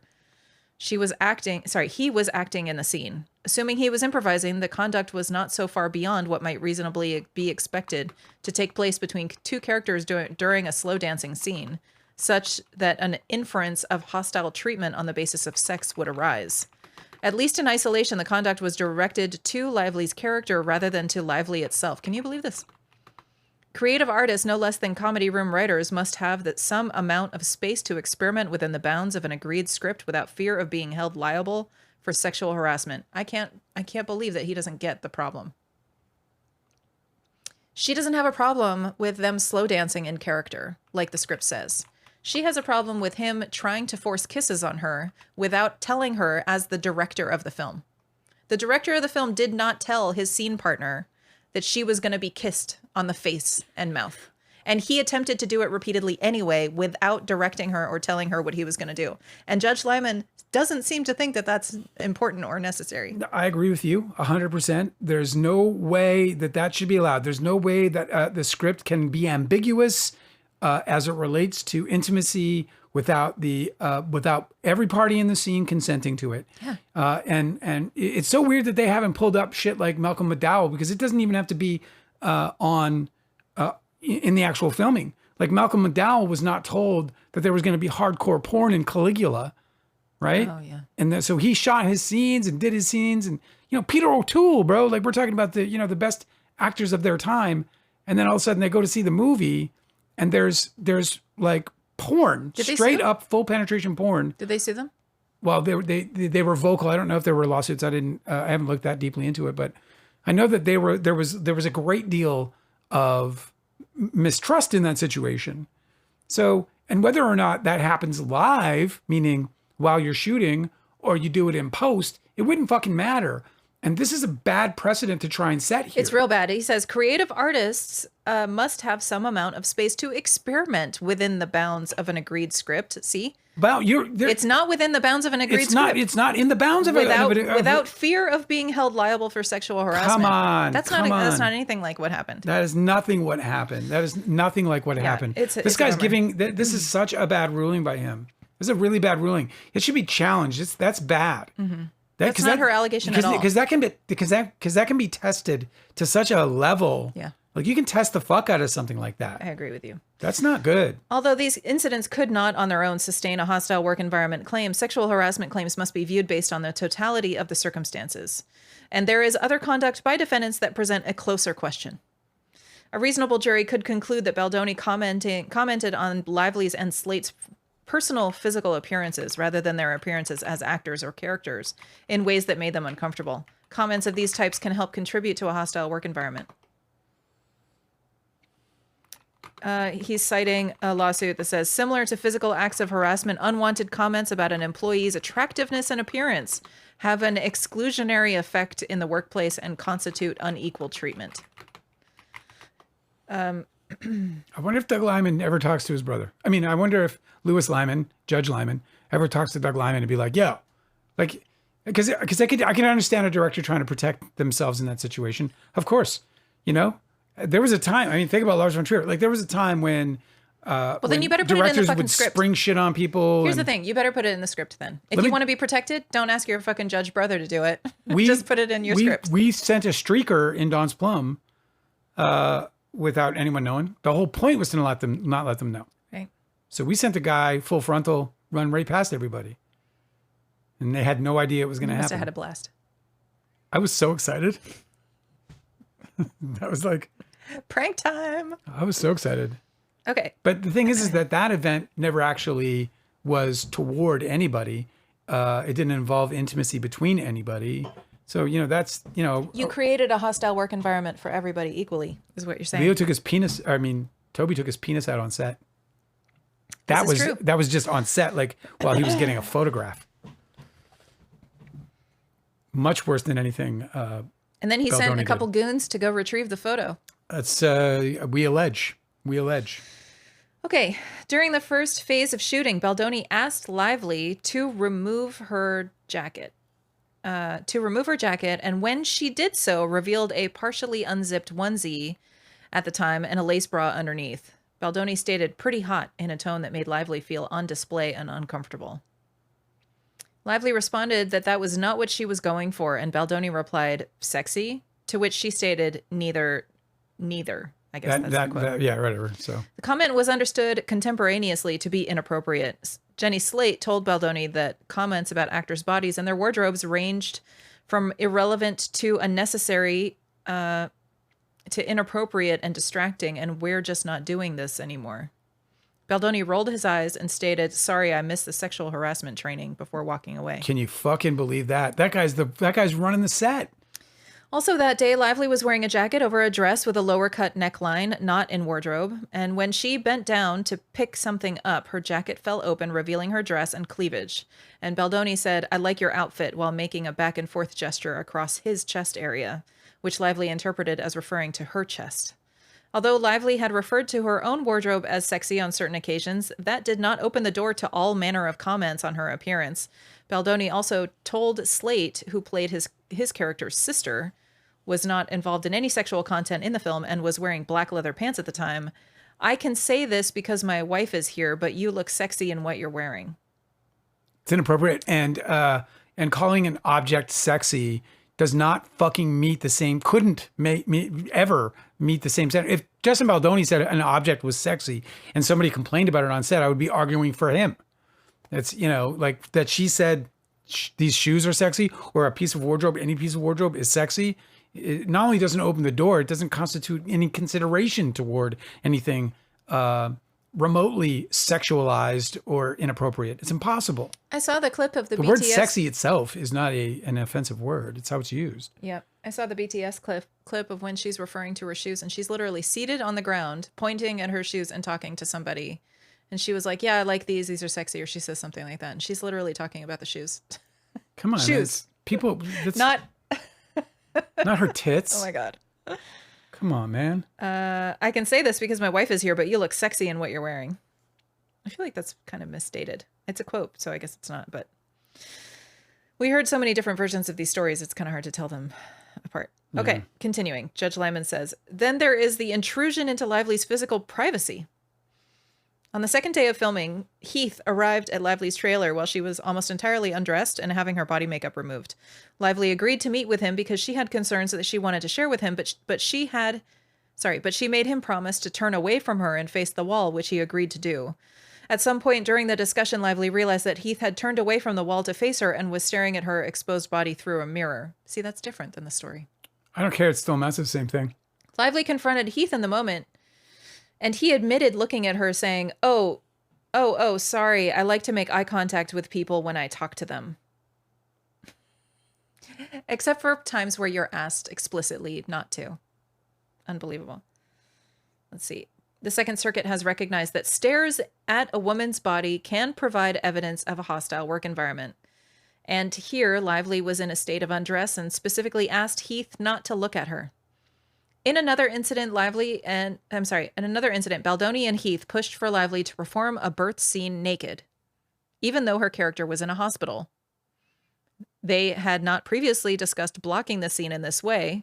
She had not anticipated. So now it counts. She had not anticipated or agreed to be so exposed in the scene, and the offer letter provided that there would be no nudity, simulated sex without artist's prior written consent and negotiation or execution of a nudity rider. Lively felt forced to compromise by performing simulated nudity from below the waist down, with her uncovered legs spread apart wide in stirrups and only a small thin piece of black fabric covering her genitals. Hang on one sec. Expressionist is saying, so the judge is just completely skipping over that Lively and multiple other women shouted at him not to enter the trailer. I think the judge is on Lively's side on this one. Yes, but he did not include that. He didn't include that. He did not include but I don't think he needed to because... He's skipping it over, yes. Well, just because the facts are what matter here, not that people, can corroborate the facts. That's what the trial is for. So, these are the facts that are in the case or that are submitted as evidence. So he knows that Jamie Heath entered the trailer. He knows, yes, it's certainly material that he entered the trailer despite being asked not to, being shouted at, saying no, and they argue back and forth about whether he should have or he shouldn't have. The real problem happened when because I think the reason why he might be actually seeing past that is because they made an agreement for him to be in the trailer where he could turn away from her and speak. Oh, I missed this footnote. This is about, I'm sorry, this comes in. He admitted to, Jamie Heath in her trailer admitted to looking at her saying, oh, sorry, I like to make eye contact with people when I talk to them. And I missed that this footnote is included. Although Lively subsequently told Heath that she knew he was not trying to cop a look, one could reasonably understand that comment as an attempt to diffuse tensions with a producer on the film, rather than as a true reflection of Lively's understanding of the encounter. That's important because a lot of people were saying like, oh no, she forgave him, so it shouldn't have been a big deal and she shouldn't have sued about it. Yeah, no, he's being reasonable there. Yeah. Okay, sorry. Back to this present paragraph. Okay. In another incident, Baldoni and Heath pushed for Lively to perform a birth scene naked, even though her character was in a hospital. They had not previously discussed blocking the scene in this way. She had not anticipated nor agreed to be so exposed in the scene, and the offer letter provided that there would be no nudity or simulated sex without artist's prior written consent and a negotiated and execution of a nudity rider. Lively felt forced to compromise by performing simulated nudity from below the chest down with her uncovered legs spread apart wide in stirrups and only a small thin piece of black fabric covering her genitals. For the entirety of filming the scene, which took several hours, the set was not closed to non-essential personnel. Sweet. Lively has submitted some evidence that industry standards would call for an intimacy coordinator to be present because there was implied nudity and a high hip exposure that constitutes profile nudity, but no such person was present. Oh boy. What did you want to say? A scientist said that he skipped over the coercion for him to stay. You know, how he coerced her into staying, you know? Oh, yeah. Skipped over that too. Well, but again, like, I think that's not material to his decision. I think it's not material to his decision. It's just that would come out in trial. Like that would come, that, you know, a jury's going to hear that. So he's not skipping it over, over it and as a means to discredit it or to make light of it. I think he's skipping over it because it's not material to his opinion. He was trying to leverage work rules about her turnover time in order to obtain access to her in her nude state. It's just absolutely inappropriate. Yeah, that definitely factors into no me. doubt. At another point during work on the screenplay and in discussing a sex scene in the film, Baldoni offered that he and his wife orgasm at the same time. And he asked if Lively and her husband do the same. So that is different. I didn't know if he was going to mention this, but he is mentioning it separately as one of the, like, definitely meets the bar of... Yeah, can you repeat it for me? Because I got lost in my own thoughts. At another point during work on the screenplay and in discussing a sex scene in the film, Baldoni offered that he and his wife orgasm at the same time, and he asked if Lively and her husband do the same. That's so fucked up. And you know, he doesn't want to recognize because it doesn't, but it's the same kind of coercion. You're trying to do locker room talk with your fucking co-star? It's not just that locker room talk, man. I'm telling you, cheaters do this shit. Now, obviously you're not going to bring this in, but this is what they do. They try to fucking get this intimate information as a way to try and entice. I stand by my... Well, I'm not going to say that this is what he's doing, but predators do that too. Where it's part of the grooming where they try and see how far you're going to go into their like realm of discomfort, how far they can draw you away from what you're normally I think we're saying the same with. thing. You know, it's this idea that he might be able to coerce her into some kind of sexual engagement with her. What the fuck, and listen, that's just totally speculation on my part. There's no evidence of that, and no one's even accused Justin Baldoni. No, it's true. But like, that. What's the good fucking reason for the way he's behaving? Exactly. Like everything to me points to like it's like this frat brother bullshit. You know what I mean? Like, like I wonder if I could get into her pants kind of bullshit. Yeah. That's the vibe. Up to, bro? Obviously he can't, you know, as a judge bring the vibe in, but you know, and this is a part of what I think, you know, he's trying to weed through is the things that are the vibe, right? Where she's like, yo, this behavior, you know, was the, you know, the foundation behind, you know, future behavior that, you know, an escalation, right? Yeah. You know, the heat just keeps going up with this guy. At another point, I already read that part. Also, during the writing process, after Lively commented that she believed some scenes had become somewhat pornographic, Baldoni volunteered in the course of claiming that the scenes were not pornographic, that he had been previously addicted to pornography. Yeah, shut your mouth. Lively stated that she had never seen pornography, and Baldoni later announced to individuals on set that Lively had never seen pornography. It may be fair grounds for an author or a director to discuss personal experiences, including those related to sex, as part of the creative process, and the mere mention of sexual content or topics in the workplace does not necessarily support a hostile work environment claim, but Baldoni's on-set comment to crew members regarding whether Lively watched pornography bore no apparent connection to the creative process and singled Lively out in front, let me see, of the crew, obviously, and other yeah, cast screw this members. up. But listen, man, that's so weird because that's like a judge giving instructions on how to get away with it. Okay. And singled Lively out in front of others in a way that could be interpreted as related to sex and based on gender. But it is similar to, like, for example, you're getting examined, you're a woman being examined by a male gynecologist, right? So, and he's doing a breast exam. You know what I mean? So there's a way in which that's done professionally, right? Oh, yeah, in the context of what's going on. Right, in the context of what's going on, but he'll talk about your breasts, so on and so forth. That is a very, very different example. Well, it's not, because if he turns, no, it's not, because there are bounds there. So there's listen, also consent, hear me prior out. consent given Yeah, too. but hear me out. Well, there is on a set too. I mean, I had conversations with Jenny about taking her clothes off. Yes. Okay. Now we're on to something comparable. Well, no, it is comparable, because if a comparable, gynecologist suddenly started sexualizing that moment, then that would constitute if he was like, you smell so crossing good of the boundary, right? Or these are firm, or whatever. Do you know what I mean?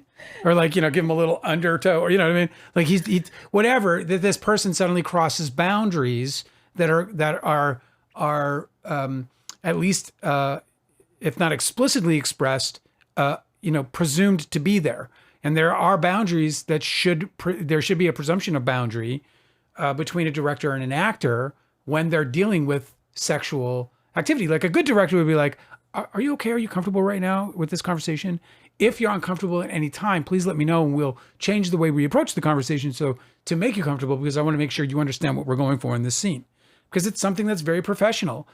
And anyway, I just think that there's interesting stuff going on there, that where there's like a gray area that is both difficult for judges, jurors, and this is a part of what we're talking about when I think we say things like, this might have been a blessing in disguise, because this gray area could poke so many holes in what the judge allows the jury to hear, that it even makes those moments less impactful.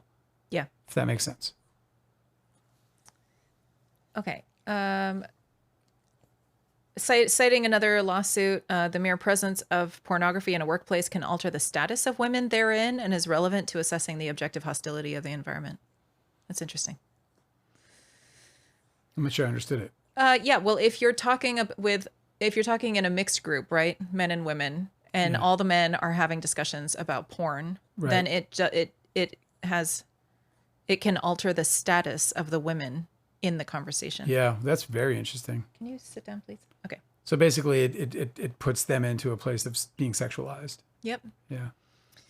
There are other instances of alleged inappropriate behavior, including one in it's which so fucking high school to do that shit. just Dude. don't talk about your fucking. Don't talk about porn in it's the like workplace. Before high school, you like try to fucking bring up conversations to No, I know. get girls to talk about it's it, because so doors get opened. He came from a really religious background. I know this from reading his memoir, but he came from a really religious background, and so of course, like, it's now that he's an adult and he's like, able to fly free. Now he's like, hey guys, you want to watch some porn? You guys ever watched porn before? Because he never got to do that when he was a kid. Yeah. He never got it out of his system. I don't know. Maybe that's the explanation. Who knows? Maybe he's just a creep. Okay, Judge Liman says, there are other instances of alleged inappropriate behavior, including one in which Heath showed Lively a video of his wife giving birth, but it suffices for present purposes to conclude that, drawing all inferences in Lively's favor, a person in her position could have understood the workplace to, at times, reflect a gendered and sexualized view of women and a disregard for their privacy sufficient to make it reasonable to complain about a hostile work environment based on sex or gender. That conclusion finds additional support in the fact that Lively alluded to many of these incidents in the protection letter, and the Wayfair parties wrote that, in quotes, Although their perspectives differed in many aspects, they found most of her requests not only reasonable, but also essential for the benefit of all parties involved. Okay? That's huge. The court need not consider whether the acts as alleged would support a jury verdict that the Wayfair parties created a hostile work environment under FEHA. It is sufficient that it was reasonable for Lively to believe that they did. A citation noting that even a plaintiff's belief regarding sexual harassment are legally mistaken. Even if a plaintiff's beliefs regarding sexual harassment are legally mistaken under FEHA, a retaliation claim might be sustained where the nature of the complaint reasonably falls within the statute's general purview. Otherwise, you can just fucking beat up on people. Like, it's, of course. I feel like that's quotable too. That's page 116. That's definitely quotable. At near the top. That's quotable, people. Go get out there and quote. Okay, the next one. Notice. I don't know what that subheading is about. Notice. He says, finally, a jury could also find that the Wayfair parties understood that Lively thought that they had behaved in a discriminatory manner. Baldoni stated with respect to the protections letter. Yeah, I was about to say he did. Go ahead. Baldoni stated with respect to the protections letter, of course, we all know what this document insinuates, that I am unsafe / sexually harassing, etc., etc., etc. Fucking bonehead. After the all hands meeting he shared with friends, in quotes, oh my God. He, in quotes, let me get this where it's not separated by screenshots. Okay. After the all hands meeting, Baldoni shared with friends, they essentially said that Jamie and I are not who we claim to be, and that for us to have a podcast is unsafe because it makes people feel like we are safe. The word creepy and abuse were used in reference to me and my behavior. End quote. When Slate called Baldoni out on set for remarking on Lively's appearance, he stated, in quotes, sorry, I missed the sexual harassment training. And Heath feared that Lively would file sexual harassment claims against him. The Wayfair parties accordingly knew that at least some of Lively's complaints went to instances of alleged gender discrimination rather than merely unfair personnel treatment. There is enough evidence to bring the issue of Lively's protected activity before a jury. Come on, dude. You're not reading that shit. Just because he didn't like that, because he I think erroneously sided with them on the slow dance scene. Doesn't mean that these guys that she didn't have any credible claims. I mean, obviously, but I just, these people just fucking hear what they want to hear and they go do it. Like, okay. I'm not going to walk away from this saying the judge believed that the slow dance was inappropriate. Do you know what I mean? Yeah, I know. I'm going to go away knowing that, exactly what the fucking judge said. Adverse employment action. There are also triable issues with respect to whether the Wayfair parties took any adverse employment action against Lively. Oh, shit. The main way in which Lively believes the Wayfair parties retaliated against her is by concocting and executing a multi-tiered social manipulation plan to destroy her reputation. That allegation presents the crux of her case. So the court outlines it here. The crux of her case. So he said it. Yep. So the court outlines it here in some detail. So the judge is ruling in favor of the crux of her case. Here's a footnote. Several Amazing. of the other. I can't believe that he used that language. Yep. Okay. Here's a footnote. Several of the other alleged adverse employment. But yet Variety. I'm sorry. But yet Variety's headline is Lively's fucking lawsuit gutted. And the reason is because people don't understand. It's like if you sit down and you're going to have your meal, judged and the stuff you shouldn't be thrown off the plate. If the centerpiece, the star of the plate is still there, it's not the majority of the shit gone, even if there were 4 other things taken off your plate and only one thing remains. But it makes sense, right? If you took my peas, you take my potatoes. Let's go to Dale Wheatley. He's our expert on plates. And you take my roll, and you take my roll away from my dinner, but you leave the steak. He left the steak. And some cornbread. Okay. The footnote I was trying to say. Several of other alleged adverse employment actions are too minor or trivial to qualify under FEHA. These include Baldoni's alleged huffy and dismissive responses to being called out on set, and Baldoni and Heath's remark to Hoover that Lively was exhibiting narcissistic behavior.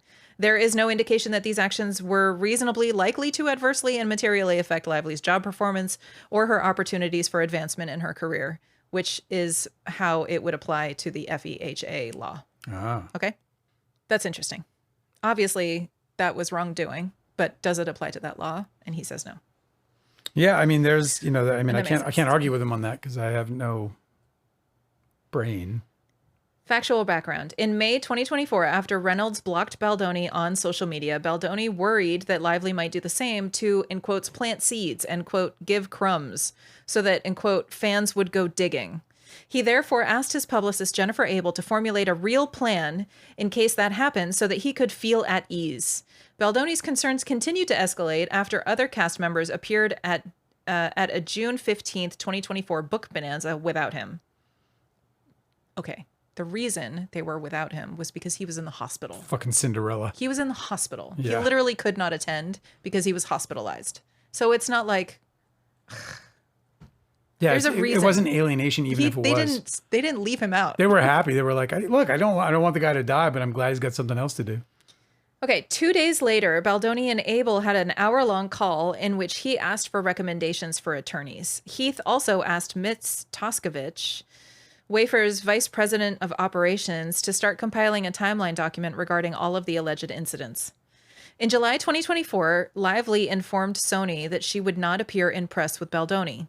Tara Hanks, the president of Wayfair, asked Wayfair publicist Stephanie Jones for recommendations for a crisis communications team. Jennifer Abel also asked Jamie Heath to share with her the legal letter that was sent by Lively and her team. Per our conversation, we will go through point by point and draft context surrounding each situation. We can then flag what we're missing that would be helpful to arm us in the case that we need to refute any of the claims. Jennifer Abel recommended Melissa Nathan and her firm TAG for the crisis communications role. On July 25th, 2024, Nathan and TAG Vice President Catherine Case met with Heath and Hanks for an introductory call, during which Wayfair provided details regarding the protections letter and the incidents alluded to in it. Let me see. Case's notes from the meeting state that Wayfair was not going to fire offensive bullets, but wanted to have a strategy. After the call, Wayfair engaged TAG to ensure that they were protected against negative attacks. On July 31st, 2024, Abel texted Heath and Toskovich that confidentially she was out to dinner with a friend of 12 plus years who writes for People Magazine, Fox News, In Touch, Us Weekly, and she is fully briefed of the situation and is armed and ready to take this story of Blake weaponizing feminism to any of her outlets the minute we give her the green light. Oh my God. She hates Blake, has heard this story before, and will do anything for us. Oh my God. Just FYI, smiley face. Oh my God. Okay. It's just shocking. I know. On August 1st... And it's like fucking people hate people. What do you mean you hate Blake? What do you the fuck fucking would mean you you hate hate Blake? I fucking hate that. I will fucking skewer her. I fucking hate... What is wrong with people? Why don't you have a life? Like, I don't even hate Justin Baldoni. I think he's the biggest fool ever. I think he fumbled the biggest fucking opportunity, in Hollywood history, or biggest fumble of an amazing But you don't opportunity. hate him. No, I don't fucking hate him. I don't have any feelings for him at all. I know. I'm entirely indifferent to I know, that it's guy. so weird when I don't people talk give like a shit this. about fucking Justin Baldoni, but I think he's a fool, and they're not the same. Maybe you have to be the sort of person who hates someone you don't even know in order to do this kind of work. I just don't understand it. Like, I can barely hate Toby. I do, but it's barely, you know? It's a weird thing to admit. She hates Blake, has heard this story before, and will do anything for us, just FYI.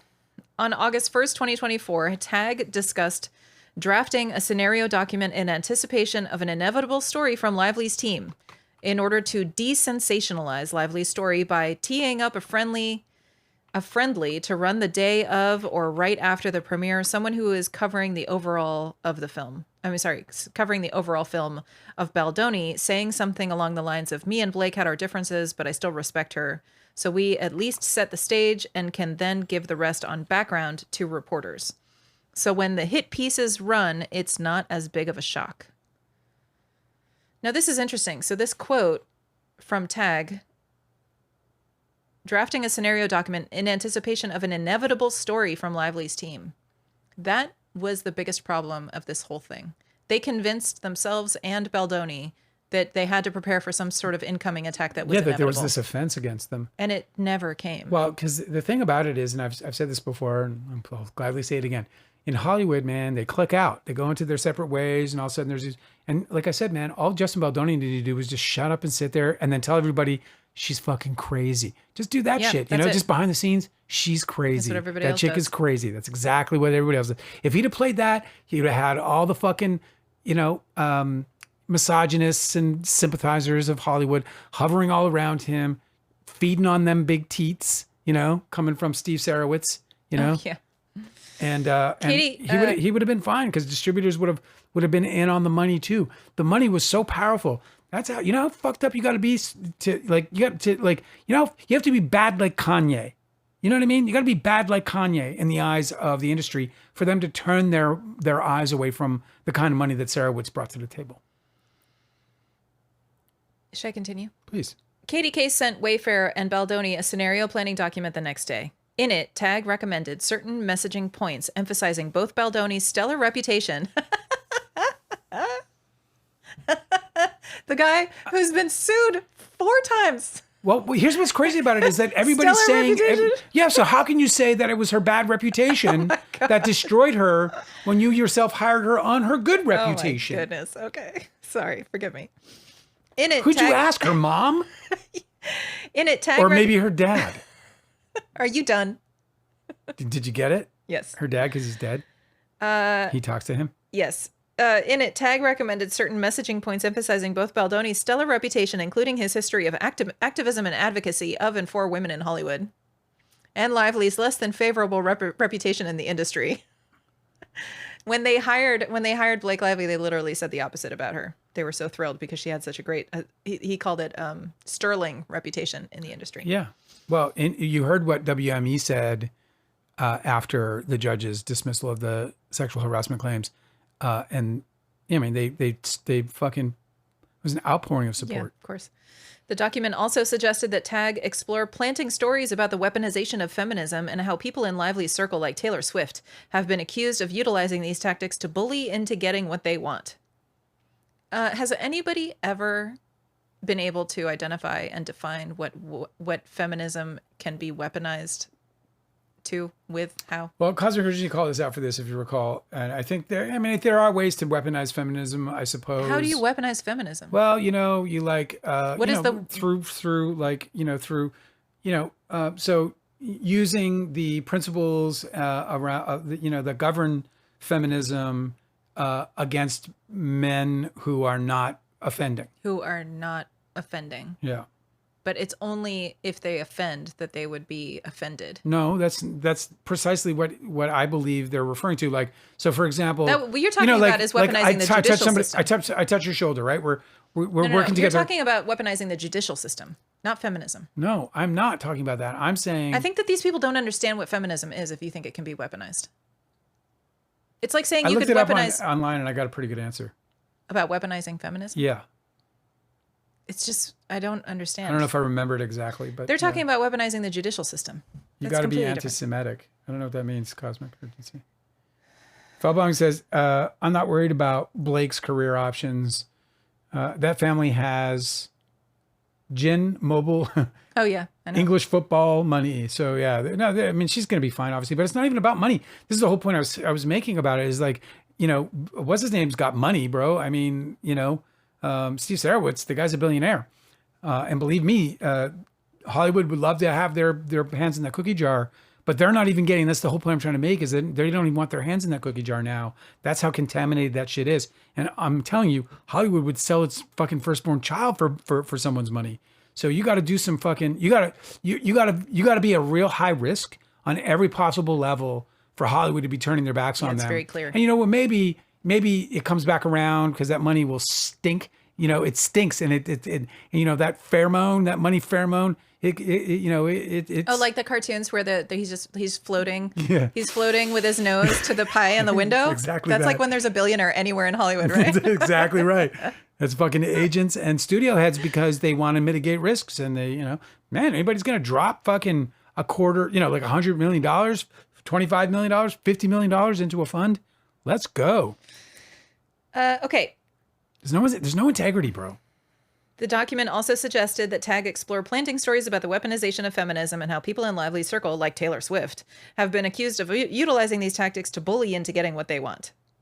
Would that be so bad? If what they want is feminism, would that be so fucking bad? Okay. Nathan has testified that the document was not an approved action plan, but only a preliminary document for purposes of scenario planning, with each suggestion being only a possibility. Minutes after receiving the document, Baldoni texted Abel that he was not in love with it and added, "Not sure I'm feeling the protection I felt on the call." Abel immediately shared this with Nathan, stating, "I'm going to confidentially send you something he's texting me and Jamie on the side just to arm you before this call. I think you guys need to be tough and show the strength of what you guys can do in these scenarios. He wants to feel like she can be buried." Oh my God, bro. Nathan I just see him behind bars every time I hear that. Nathan responded, "Of course, but you know, when we send over documents, we can't send over the work we will or could do because that could get us in a lot of trouble." Oh my God. She added, This is like the son testifying in this trial where this fucking jury is 8 hours going, "I don't know, man." She added, "We can't write it down to him. We can't write 'we will destroy her.'" Oh my God. To which Abel replied, "Of course not, but I told him that's the point of talking through."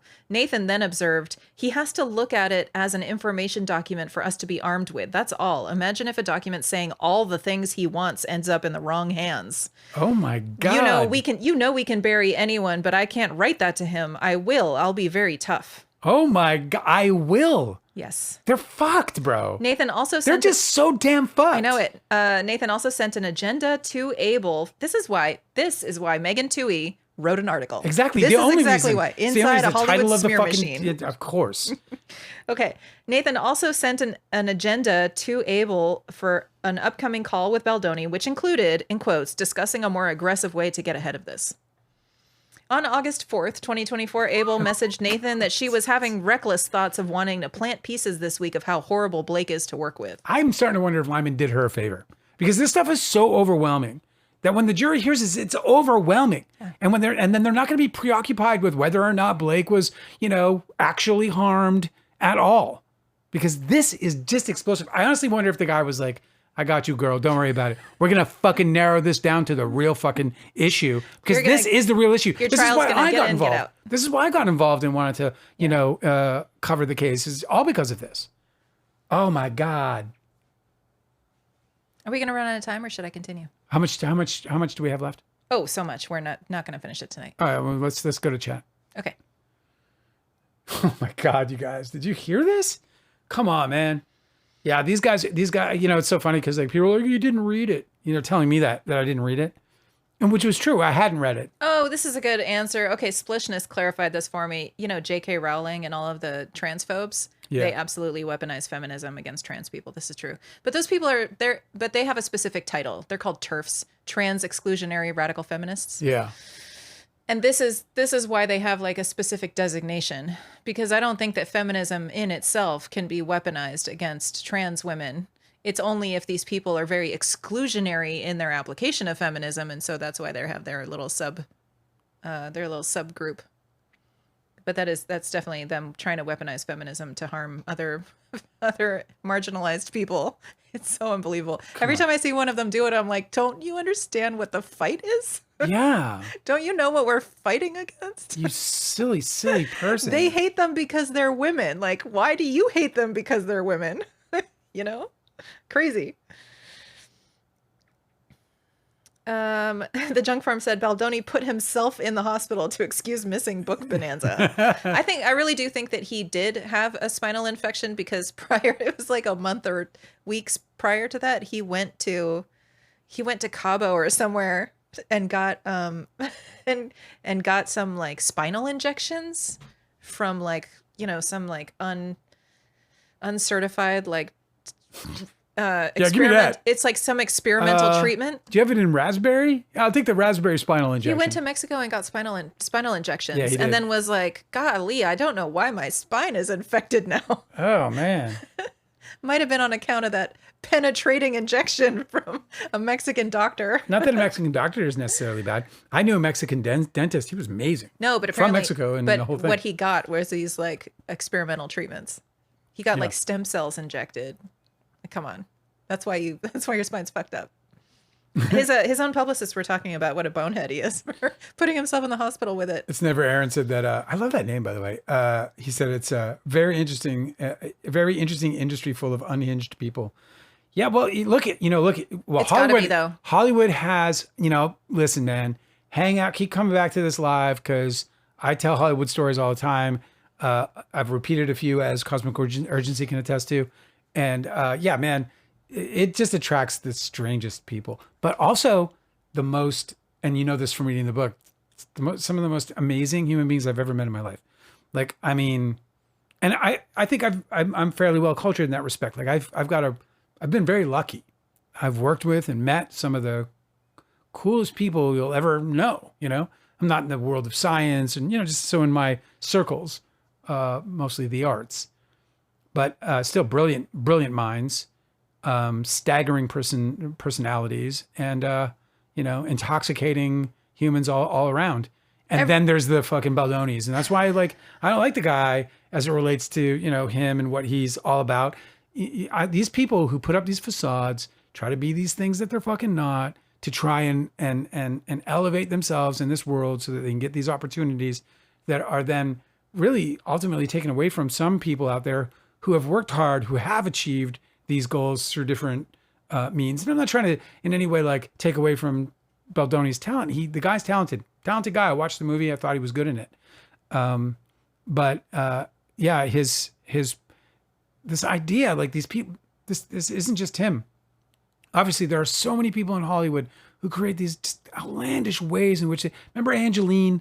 There's this model. She had the biggest boobs, just boob job or whatever. She was married to. If you ever lived in Los Angeles in the 90s. Around the 90s, yeah, then you would know Angeline. She was like the first Kardashian type of celebrity, where they're just celebrities for being celebrities and nobody can really figure out why they're famous. Yeah, she would put up, or she would pay for billboards all over Hollywood, and she drove a pink Corvette. Yeah, and that it would just be could not miss. She was like this, like that bimbo body type. Yes. I'm not being derogatory. It's like no, like the Nicole, hourglass, Nicole Smith kind of thing. Yeah, like hourglass figure, big blonde hair, and just always cleavage out. Yeah, and she'd be in tight tank tops. She'd be in tight clothes, on the billboard, which is wide, so it'd be a big long Corvette, and then she'd be reclined over the top of it, and it would just say Angeline in cursive writing. It's just one of her billboards. She wasn't advertising anything but herself. Only herself, and one of her billboards actually got into a big movie, it was a King Kong or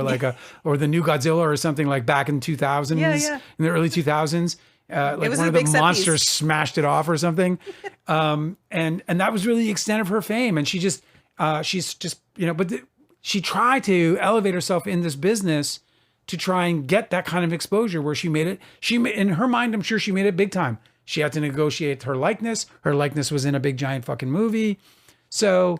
The extent to which some people will go to try and reach any form of fame, or even try to get within, the circles of the famous, can be just staggering and jaw-dropping and completely, totally unbelievable. I told the story about that guy who, we mystery, we make in history, going around pretending he has $100 million. Yeah, he's a total scammer. Total scammer. I think that anywhere that you encounter a big population of creative people, you're going to have a big population of total head cases. Especially when there's lots up for grabs in that space. If it's just creative people being creative. Yeah, but they're high stakes. Yeah. But high stakes stuff is going to bring some. I of the think probably wildest New York shit. City art scene is like that too. Maybe in theater and any of these performing arts. You have to be big and bold to ever reach any level of success in those things. And so big and boldness sometimes turns into people being completely delusional about other things too. It's weird, man. I'm glad I wasn't I just showed up and I was like, do you want to smoke some weed and make a movie? That was my whole thing. Oh, I know. It's so great. That's all I was. And that's the majority of people there. I know. And they're wonderful. Yep. I never was in any performing arts whatsoever because I'm too chicken. But all of my friends were always. You are now? God, don't say that. But all of my friends were always in filmmaking or acting or something like that because they're just so fucking great to be around. I miss it. A scientist said, although I agree with Splishness that TERFs that TERFs do it, weaponizing feminism, you know, against trans women. Yeah. Which is why I prefer calling them farts. It's an acronym. Ready? Yeah. It stands for Feminism Appropriating Radical Transphobes. That's perfect. That's really funny, dude. You're totally right. Damn, you got to make a t-shirt. I know. I'm adopting that. That's great. That's very funny. I'm glancing over here because we're on this trial watch. It is now 8 hours. It has just dinged to 8 hours. That is They put so Corey bad. Richards away in less than 3, and 8 hours later, with eyewitnesses, with fucking video, With a video confession with the from fucking, him with to his son. a video confession of the crime to by his son. himself. Nobody was even with him at the time, and he confessed to trying to kill his wife, and she got away with. And these got jurors away, are and he like, was gonna kill I himself. don't know, man. He's nice. Can anybody explain why the guy, if he had been attacked by his wife and had survived the attack, okay, why he would tell his son, I'm going to kill myself? Why would he be suicidal if he had just survived an attempt on his life? The same question I posed to why would he hide out in the park for 8 hours? Yeah. If he was the one attacked, why would If he was hide an for innocent person, He just knew the cops defending were there. himself. They literally said, "I'm calling 911" while he hit that last strike against her face with a rock. When the witnesses, So he knew the cops were coming. When the witnesses came and interrupted the attack, why did he flee instead of fled. being like, "Oh my God, thank God you're here"? She tried to kill me. You know why? Because he hadn't thought about it yet. He hadn't got there yet. No. And it's now 8 hours and 1 minute. And I'm telling you, I would have been fine if they came back after like 3 minutes. The jury deliberated for 3 minutes, and the judge would be like, "Hey, that was fast." We'd be like, "You think so?" Because we actually, stopped for water. We made some small talk before we all took a show of hands. Anyway, his name's Gerhard Koenig, and he deserves to already be in prison. He is. I don't think he's out on. Maybe he is. Maybe No, he is. I'm sure he's in prison. I would have held him, man. A guy's flight risk. He hid for 8 hours. Crazy. Okay, you guys have been wonderful. Let me see if there's more in the chat. Isn't there more? Yeah, it's been a good group. It's never. Aaron says very, very interesting industry full of unhinged people. You read that already, right? I already did. Splishness says, you're absolutely right, Angela. I would never call J.K. Rowling a true feminist. Feminism is just a tool that she misuses in order to oppress others. Yeah, exactly. Yeah, and I guess in that that's same what way, Justin Baldoni did, but he did it to exalt himself. So Justin Baldoni is weaponizing feminism by saying they're going to weaponize feminism against Blake. Right? Or he's just weaponizing feminism by Blake weaponizes feminism is him weaponizing feminism. See, that makes sense, right? And that Justin Baldoni's weaponizing it just by creating Man Enough alone when he's absolutely got. And he did it. It's so funny because he did it like the criminal is like right in the wide open, like this fucking Gerhardt or whatever. Like, he was like, by the way, I really shouldn't be doing this because the truth is I'm not better yet. I mean, he admits it by his own self. When he did his 50 million viewed TED Talk about his feminist, aspirations. In that talk, he literally said that he had an internal struggle about giving the talk in the first place because he only just began realizing the extent and depth of which he was misogynistic. Mm-hmm. It's incredible. Cosmic Urgency says, I'm going to clip that Angela Mexican doctor bit. Cosmic Urgency is going to get me bullied on the internet. Yeah, dude, he's gonna get them. Everybody's going to call me a racist. They don't realize I'm Hispanic. Yeah, you'll just have to hold up your passport. Okay, here's what it says on my passport. Here's my green passport, guys. Shut up. Yeah.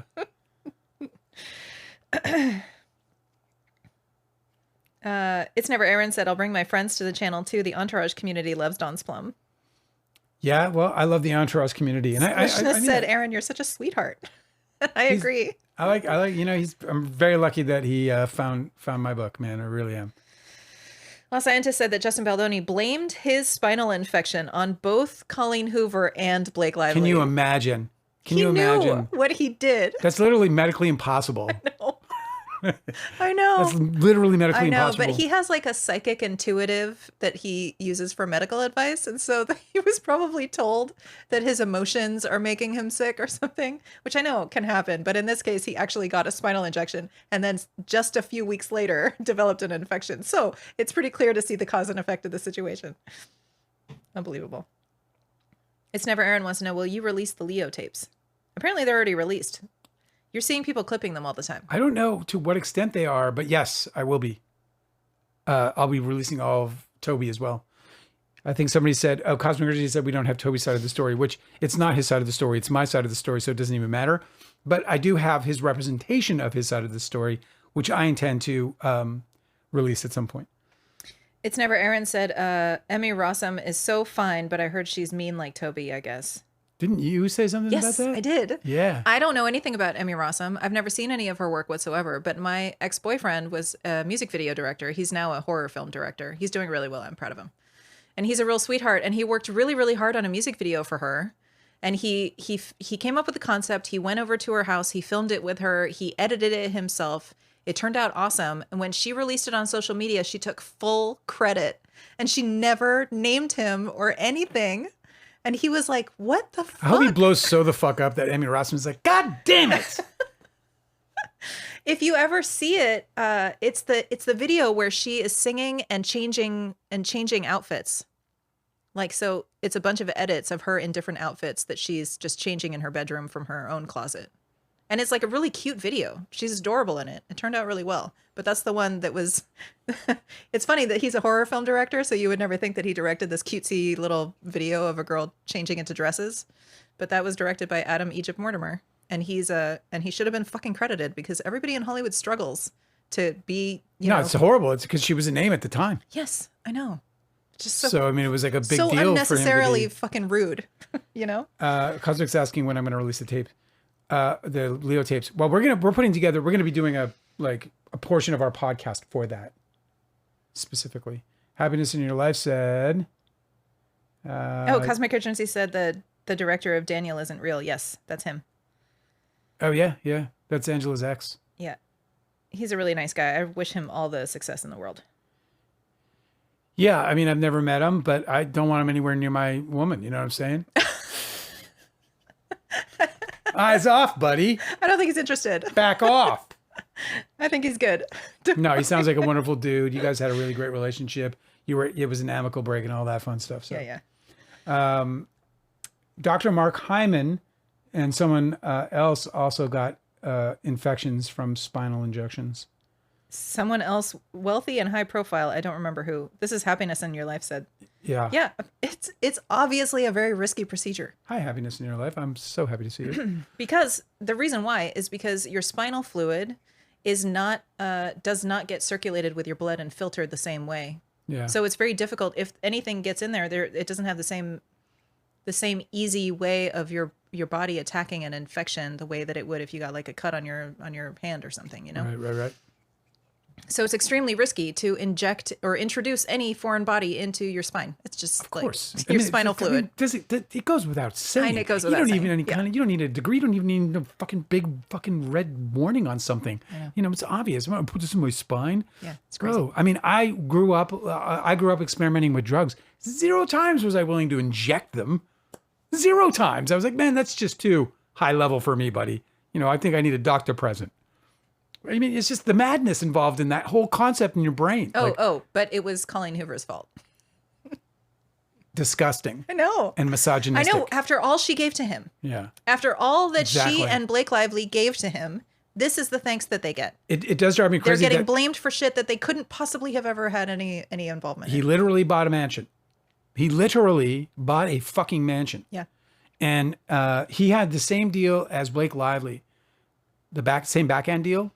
So they made, you know, they up to $10 million each on 340.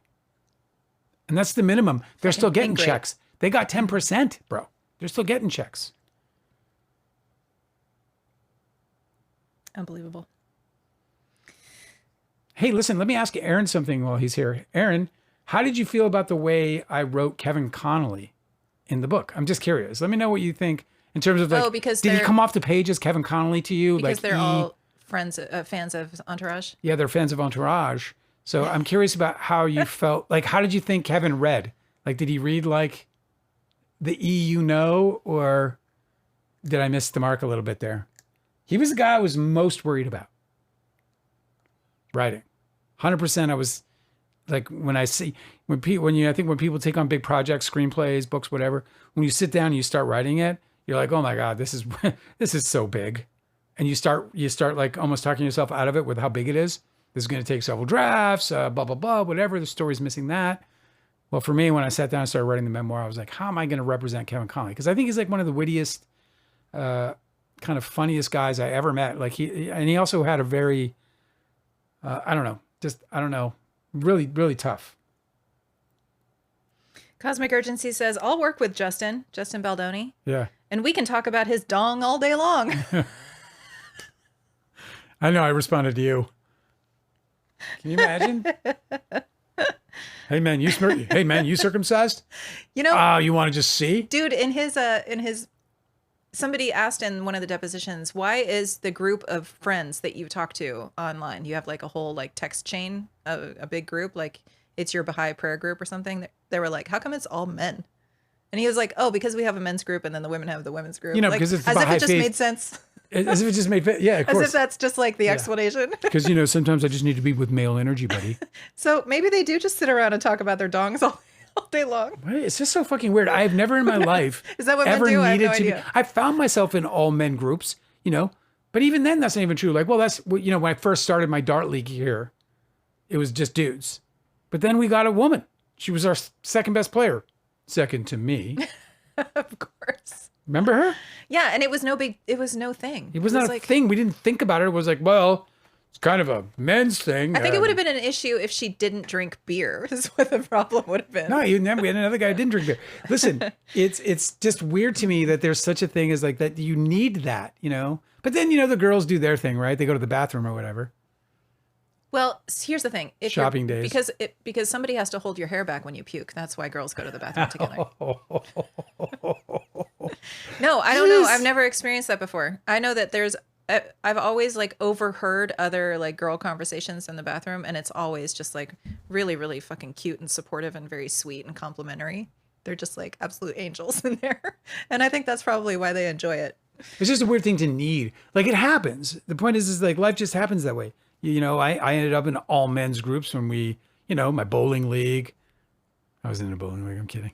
You weren't? No. Well, when I was a kid. How disappointing. When I was a kid, I used to bowl at Billy Mosienko's bowling league it was Police and Pals, it was called. Oh my God. Did it have a sign that said Billy Mosienko's bowling? It had a bowling pin, big bowling pin. Uh-huh. Was a big one, giant outside, you know, like a side, you know, on the side of the building. Yeah. And then Billy Mosienko in the bowling pin. Oh my God. Yeah, vertically. That's so great. And then bowling lane at the bottom and like neon. It was the greatest ever, dude. And This is the thing I that went bowling with police. This is what I miss about the modern day architecture and stores and businesses is that they don't do the signage like they used to. Like one of the things I love so much about Los Angeles is they've kept a lot of that old signage and they really appreciate it. Yeah. Probably because it's featured in a bunch of movies all the time, but nobody's making new buildings and doing cool as fuck decorative signage anymore. We need to bring that back. I agree.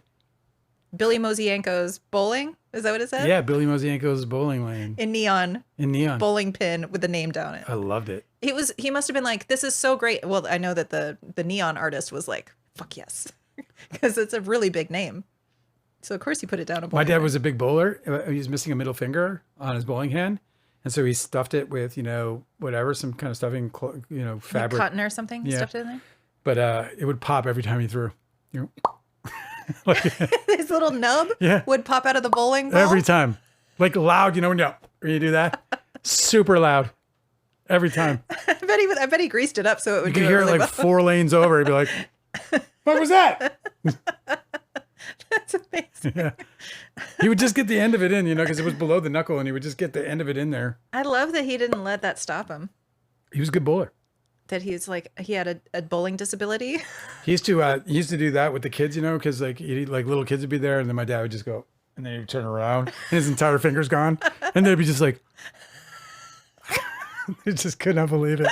That's so great. It's like a magic trick. I know. It's like, it makes you kind of want to lose a few of these digits. So you can, just for the entertainment purposes. Kids. He made light of it. How do you lose it? You have to explain.